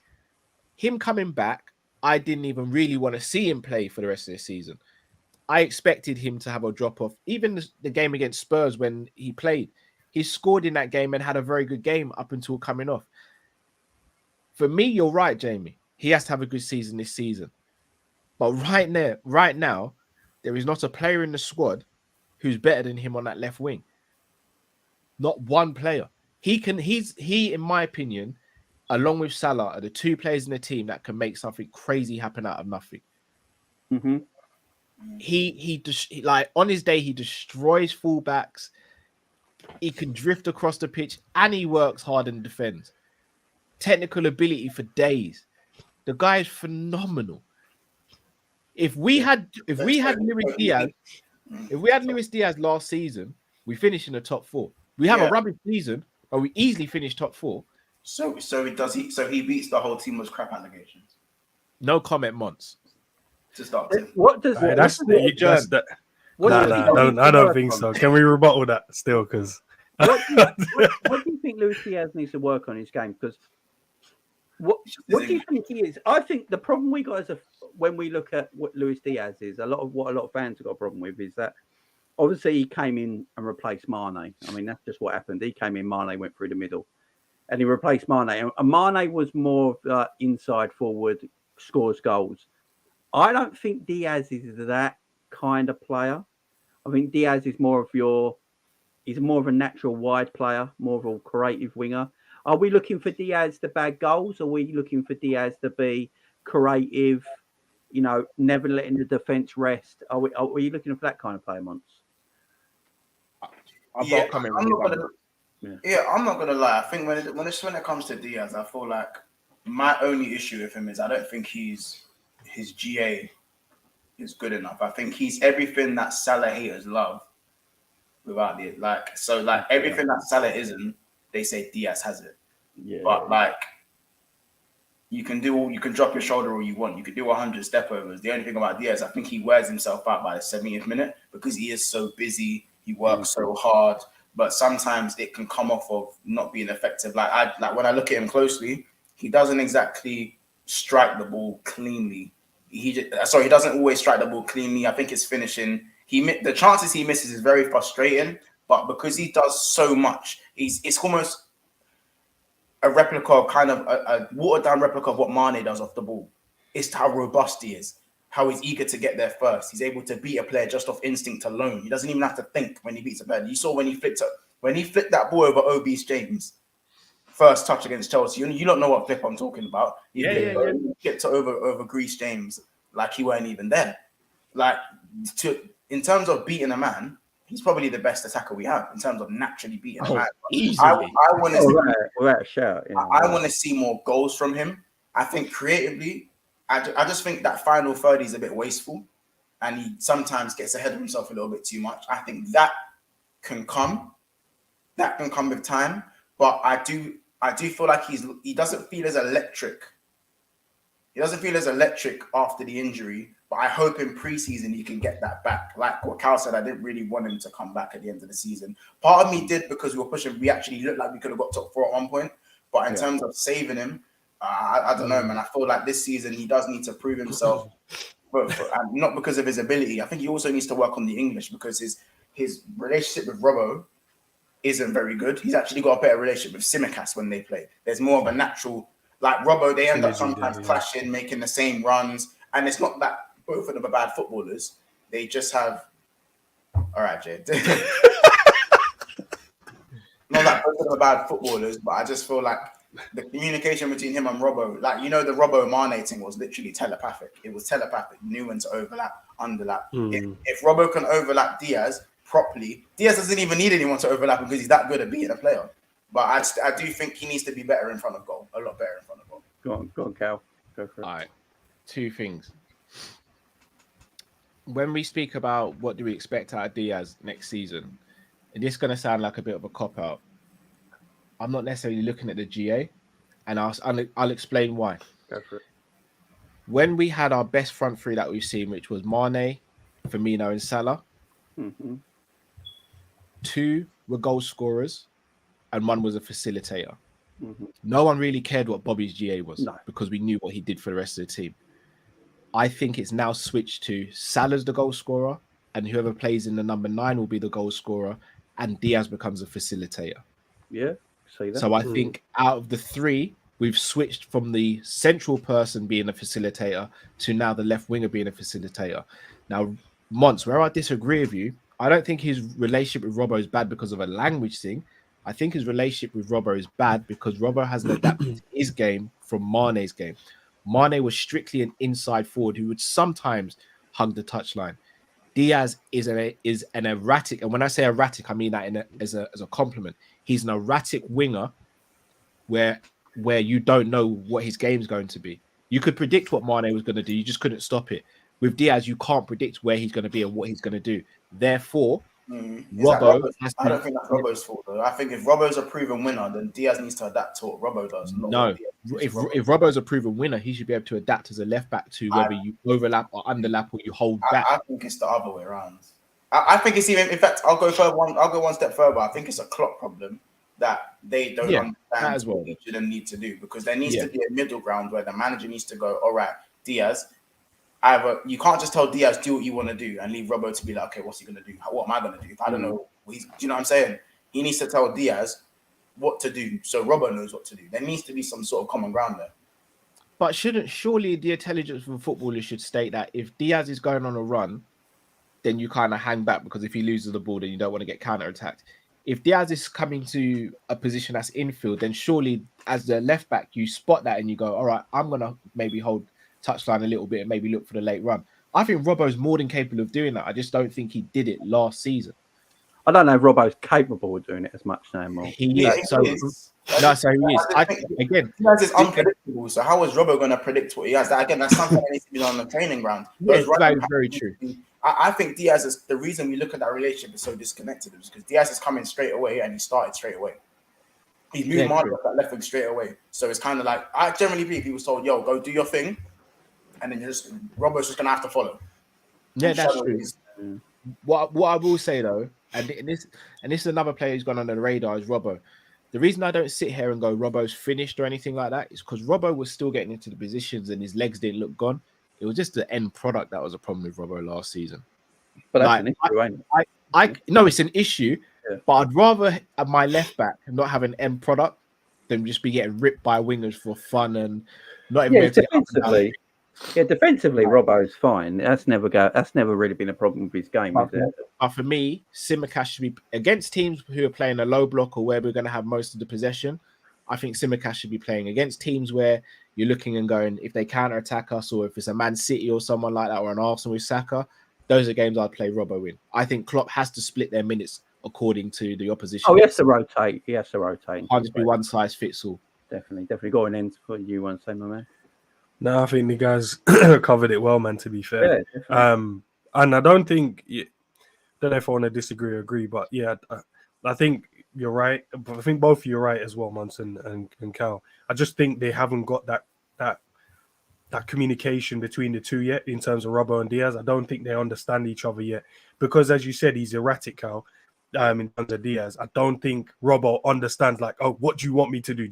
Are you going to go it? Because I don't think Diaz knows what he's going to do as well in moments. So Robbo can only go off of what he thinks he's going to do, which he doesn't. So I don't think you're going to see a complete in terms of they understand each other for a little while. Maybe over the preseason they can, come up with some combinations and kind of get used to each other, but it's difficult. And I don't want Diaz to lose that part of him. I don't want him to become the, let me just pass it back to you, I'll pass it in. I want him to stick with the erraticness when he takes people on and just goes past people left or right, go past him with a rainbow flick if he needs to, whatever he needs to do. But I don't want him to lose that, because I don't want him to become a boring player. I hate seeing players with that much flair just decide, no, I'm just going to pass it. No, take him on. I'd rather you lose it and do a rainbow flick than I'll just pass it back sideways. That's just boring, man. Do what you're naturally gifted to do. No, he's entertaining, man, and that's what we want. Oh, I love it. Sells tickets, he has man. Our number one left winger. There's no doubt about that, and it's his position to lose, if you ask me. So, let me just get to. Oh, hang on, wrong button. Sorry. Jamie's out here trying to trigger people. That's when we signed Colwell. That's the picture for when we signed Colwell. Yeah, I know. Apparently it might happen. So here we go. They've just got some super chats we've got to go through, and then we're going to finish up. Jay, the activist, big up my friend. He says Thiago is a luxury player or Pogba. Be honest, Monts. Put Monts on full screen. I need to see his face when. Yeah, answer this one, bro. Because I consider Monts a good friend. Please don't let me down, bro. Please don't let me down. You're on mute. You're on mute. That was God giving you a second chance potentially. They're all fit, yeah. If they're both fit, yeah. No, I'm gonna go with Thiago because there you go, the correct answer. You're still invited to the cookouts, bro. He's not even saying it with. Where's the vim that you've been answering the other questions with? Because not gonna lie, like a fully fit, fully firing Pogba is disgusting as well. But I just think Thiago is. He's apparently going to Chelsea. I prefer Thiago. For me, don't think I didn't. Just because I was off camera, I didn't hear Jamie go. All of Thiago's like his highlights and his skills and all that. when you go on his comps, they're in Oh, the Bayern Munich. They are better. No, they are not. Right, I'm going to send Jamie some stuff. What was the better Thiago? Liverpool's Thiago or Bayern Munich's Thiago? Oh, Bayern. Bayern But I Munich. think that's down to the manager, though. That's down to the manager. That's why I said it. Does Thiago Hey, suit that's the way another kind of Jurgen? My bad. Does Thiago want to suit the way Jurgen Klopp wants to play? That's why I've always been at that mindset, and that's why, as I super chatted Carroll yesterday, saying that Jurgen Klopp tried to keep James Milner more than he's trying to keep Thiago. It's just a fact. Yeah. It's just a fact. Gang and Deep, big up to you. He says we should have gradually phased out the older guard 2 or 3 years ago. Pure negligence from Liverpool. If we have to sell Hendo, so be it, and other leaders can't do the job, and we take a couple steps back, so be it. I think that's something. Sorry, guys. No, but Jamie, 2-3 years ago, weren't these guys in their 20s? It's the Liverpool page. Oh, okay, just making sure, bro. Yeah. No, but to Gang and Deep's question, to Gang and Deep's statement, guys, 2-3 years ago, most of these guys were in their 20s, weren't they? Yeah, I mean, look, we got the call-in show I tomorrow. was going to try and get rid of them. Gang Deep, call in tomorrow, and yeah, we'll have a chat about that. It's in the call show tomorrow. Trent's unsmart. Jay Activist as well says, for some people, Jones will be crap no matter what. I think that was for Kurdish earlier. Big up Kurdish. He's having internet issues. That's why he's fortunately left at the moment. And Jay says again, he has maybe 37 chances all year. I think that was to the Darwin situation earlier. Look, guys, you know what's frustrating? I look at our squad. I look at the players we got. We have got some exceptional footballers in our team. Before we finish up, do you think last season was a one-off and a mad one? And it was just something the players, mentality-wise, believed they were tired because of the year before? And because they thought that, they couldn't shift it. You hear Pep Guardiola talk about this all the time, about mentality. If you think something, eventually you'll become it, sort of thing. So if you always say you're tired, eventually you'll just be tired. Or do you think there is an issue with the squad and some of these players that we think are exceptional are on the way out ends? No, I think it was a mental. After not winning the Champions League in the Premier League and losing out on, you'd say down to the last wire, I think the players kind of, they had a season where they couldn't come or bounce back from it. And that's what we saw. And I saw it through pre-season. Players' body language, players didn't really look on it. And then we took that into the season. There were some games where we turned it on. The big score lines like the Man United 7-0, the Bournemouth 9-0 and stuff, Leeds 6-1. But then it wasn't a consistent basis. Yeah, so I think this season, I think the mentality is going to shift, and I think we'll be back to our normal, that Liverpool again. I can see it by the players as well. I can see it, even like seeing Trent today, in terms of you can see he's walking with a bit more swagger in his steps now. And if he can take that onto the pitch, happy days, man. Having a fit and firing Virgil again, helping us keep those clean sheets. And then, the guy that Munts don't like, Nunez, if he's, the aura is there and he's on it, start scoring some goals, man. Help win us some games. I don't mind him, man. It's just you, man. You, man, are just forcing the thing. Say you, man. You said you don't like him, bro. So when he scores next season, just don't celebrate. I just said I don't like him. He's just not the guy. Nah, man, don't celebrate. You said he's not going to take us to the next level. That's your opinion. Fair. Nah, that's cool. But when he scores goals, man, I said you can't have it both ways, bro. You can't sit on the fence. If you don't like him, you like him, bro. I don't know him. I don't know him to not like him. I don't know him. I don't know him. You have a lot to say about him, though. Yes, because when I see a guy with consistent one-on-ones, I'm gonna have something to say about it. Yeah. I'm not gonna be like, bro. We all sat here and slandered Timo Werner. I'm not gonna change my energy. I think Werner was better for Chelsea than Havertz. That's another question. He was. 100%. Cal, your opinion on last season? Was it a one-off? Was it mentality? Was it tiredness? Or are the players maybe falling off their perch a bit? I'll be honest. I don't know if it's. I think it may be a combination of those things played a part. I genuinely believe we had the season we had last season because we were negligent and arrogant. We looked at ourselves and said, we're only a couple of games away from winning the quad, and thought, we'll just go again. We know deep down that we probably slightly overachieved in that quad season because no one else has gone for a quad like we have. So it's a slight overachievement. I think the whole policy from Klopp, where it was Tchouaméni or Bellingham or no one, cost us immensely in midfield. I think the over-reliance on players over the last 4 years came back to bite us in a big way. The players that we did bring in were all project players when we didn't need project players. We needed ready-made players. And I think all of that contributed to where we finished, which was deservedly finishing outside the top 4. I think if we had a summer last summer, where we brought in 3 established players, this season, I think I think we're celebrating one of the big trophies personally, and 2, I think we're sitting there going, yeah, we can bring in a couple project players like a Lavia and someone else because we've got certified ballers all around the team. So now let's start building for the future. Whereas it feels as though we're building for the future when we haven't even got the present sorted at the moment. I agree. And Monts, you're same as Cal, mixture Yeah, of similar thing to Cal, really. Just negligence, naivety. The fact that, again, Klopp thinks these players are androids.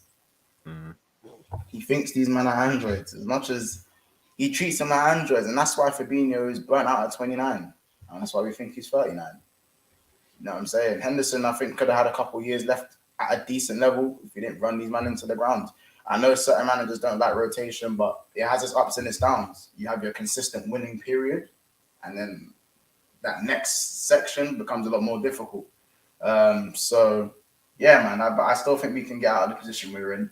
The tunnel's not completely shut. We still got a spine of a team there. We still got a new generation coming through, and we still got a few signings, maybe 1 or 2 signings we still need to make. You know, so out of the old, in with the new, with a little bit of the old, and then we'll see where we can go. I think we're still the only team that can challenge City properly. Don't know what Arsenal done last season, but I still think we're the only team that can really go on a serious winning run. But until we get that 6 and that stability, I'm not really worried about the goals. It's more about the other way I'm worried about. Yeah, I agree. Look, one last thing before we go. Did you guys see this? Did you guys see this? Yeah, it's hilarious. So. How in the Premier League? I think Arteta second. I think in 2023, Arteta is a better coach. Who? In 2023, yeah. Yes. I think so. Wow. I don't really think that should be such a hot take, to be honest with you. Fernandes now in the Premier League. I think so. It's not such a hot take. So I asked the question before we leave. This is what happens when you don't have someone holding people accountable, bro. I'm gonna reach out. I'm gonna reach out to them. I think I love these guys. Don't get me wrong, but this. I think I have to address that. Look. This Arsenal team is very good. He's wrong, by the way, but it's not a hot take. That's a barbecue take, bro. Listen to what he said. Listen to what he said. 2023. In 2023, Arteta's a better coach. Arteta is a better coach, like tactical coach, than Jurgen Klopp. I think he's wrong. I still think Klopp is superior, but it's not the craziest take if you look at the football they're playing that's been implemented in the year gone by. Like, how many formations did they play last season at Arsenal? It doesn't. No, but it's not measured by the amount of formations they play. No, all right. How much change of tactics did they play or utilize last season? It's the formula he's utilized and the man management and the amount of players that have improved the way they improved. That's the way I see it. Kind of stuck with the same 11 though, and then he rotated in Europa. Of course. Other than that, he didn't do nothing. Listen, but I'm saying, listen, Klopp is a much better coach than thing, but it's just not the hottest. It's not a crazy take. Like it's just something I disagree with. This Arsenal stuff is driving me mad. It really is. Saka better than Salah was. It's just mad. Of course not. Did he have a better season than Salah? Yeah, he did. Right. So Arteta had a better season than Klopp. Yeah. So that's why man they're gonna try and do right now. Arteta is better than Klopp because he had a better season. That's their logic. No, I think they're actually saying that from now on, Arteta is a better coach. The way we're going with football now. Oh, that's mad. That's the way I think they're interpreting in terms of like currently. Because you can have one good year. You can have one good year. You can have one good year. A manager can have one good year. Eddie Howe had a good year. Is Eddie Howe a better manager than Klopp? Never in his lifetime is he going to be. So everyone can have good years and bad years. Eddie Howe's a better manager than Arteta. It's just it's But what are with Arteta? Oh. I think people. This is the thing. Right. This is the thing. Arsenal fans, people have got to start thinking. Arteta can't get over the line. The year before last, they should have finished 4th. He bottled it, couldn't get over the line and finished 5th. Last year, let's face it, City, yeah, they won the treble, but I don't think this is the best City team, and they won it on 80-something points. Arsenal should have won the title. Arteta couldn't get over the line. How many trophies did Arsenal win last season? No, we all agree here. We all agree. How many trophies? None. How many did Liverpool win? 1. Community Shield, I'm counting it on that end. I'm counting it as well. No, Mons, you have to hold that one still, man. I'm counting the Community Shield. I'm counting the Community Shield. Jay with the last super chat of the night says, "What's Nunez's ceiling to you all? Everton's Lukaku." I mean, if he gets to Everton's Lukaku stats, I'll be happy with it. Oh, ceiling wise, Lukaku was disgusting, right? That was Lukaku was a very good footballer. He just went off. That's all. Ceiling wise, Nunez has the ability to be a top 5 striker. Ceiling wise, he does. Yeah. The raw ability. My mum used to tell me that.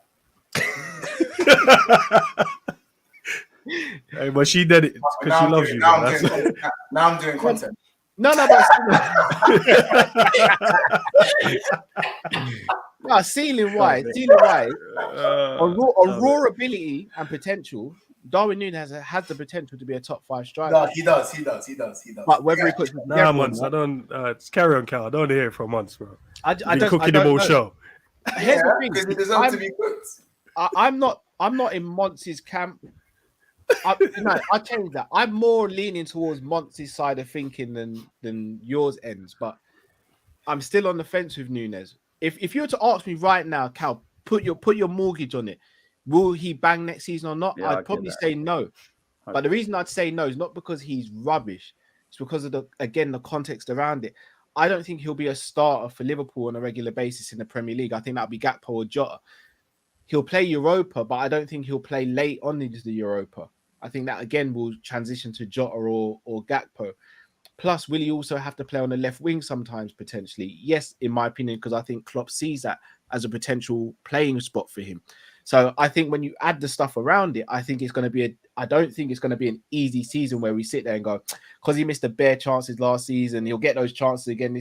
I don't think it will be that. I think Klopp sees him as a project player and the 3rd best striker at the club. So when people are saying he's going to get 30 goals or 40 goals, I don't know if he gets enough time to get those goals. I don't think he was built for that. Player. He needs rhythm, with the improvement of the squad, don't you think that he still needs rhythm? To score 30 goals is a lot. Yeah, I think people take for granted what 30 goals is because Salah does it on a regular basis. It's mad. 30 he's got half of that last season, man. I know how to get players like Nunez going. You need to he needs to play week in, week out. Like the best in that section in like the middle of the season when he was playing quite well. Yeah, is when he was playing. He was getting that rhythm going. Yeah. How's he going to get the rhythm if he's 5th choice? I can only speculate though. He's my star, and he's the guy that. I don't think Klopp bought Darwin Nunez in like all us fans think we bought him in for. I always think he looked at Salah as our main goal scorer, and he looked at Darwin Nunez's abilities that he's got. He's very athletic. He's very quick, and he can grab some goals. And I think that's what. And he's versatile. Can play through the middle. Can play on the left. I literally think that's what he bought him for. Because if he bought him into being the main striker, why do you then go and buy Gakpo and make him your main striker?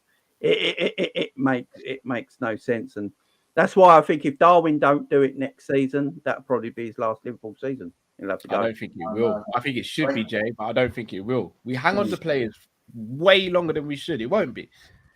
To me, it seems like Klopp found a girlfriend and then found his wife. Well, I did, to be fair. Right. You know what I'm saying? Very happy man. That's what it was with Nunez and Gakpo. Like, girlfriend, found the wife. It was too late. He's already tied down to a 6-year contract when he found his wife. So he just bought him in January. Yeah, that's enough. Right, man. This has been an excellent show. Great debate. I appreciate all of you coming on, and Kurdish as well. Thanks for coming on, man. I know you got internet issues. Guys, I really do appreciate it. I've got my call-in show tomorrow, so yeah, I think Enz might be with me on that if he's yeah, I'll be there. Yeah, so me and Enz doing the call-in show tomorrow. Should be a good one. Monts almost at 5k. Yeah, man. About 80 something away. There you go, guys. Go and sub. Go and sub if you've not already. I don't know because of my Nunez line. I don't think Yeah, there won't be as much. There won't be as much Nunez. I don't slander Nunez. I don't even talk about him. I don't even talk about him. Look at you pandering, bro. Yeah, bro. It's like this was like all the pent up time. I just didn't mention his name for the last 6 months, and it all just spilled out on the stream. Sorry, guys. But listen, hey, man. If you want to subscribe, I appreciate coming on, man. As always, much love. Always, man. Subscribe to this channel and smash the like button. And Cal, copy's almost at 30k. Yeah, couple hundred away. Get in there, though. Get in there. Excellent. Cal, once again, thank you very much for coming on, dude. No problem. Really I owed you. This wasn't no, I definitely owed you. I love that UFC thing. I'll do it more if you want me to, man. Come on. I appreciate it, man. I loved it. For context, guys, Jamie jumped on a stream with me on early Sunday morning at from what was it, like from 1:30 through to like 5 or something like that. Yeah. So I owed you this, man. So thank you. UFC, man. No, you appreciate it, man. Appreciate it. And my man, almost at that 1k. Almost there, man. Almost there. So, guys, it's been fun, man. Can subscribe to Endy's channel. But I appreciate, man. I do appreciate, guys. I'll be back tomorrow with Ends for the calling show. Make sure you go and subscribe to everyone here and show them some love. Thank you very much, guys. Enjoy the rest of your night, and I'll see you tomorrow.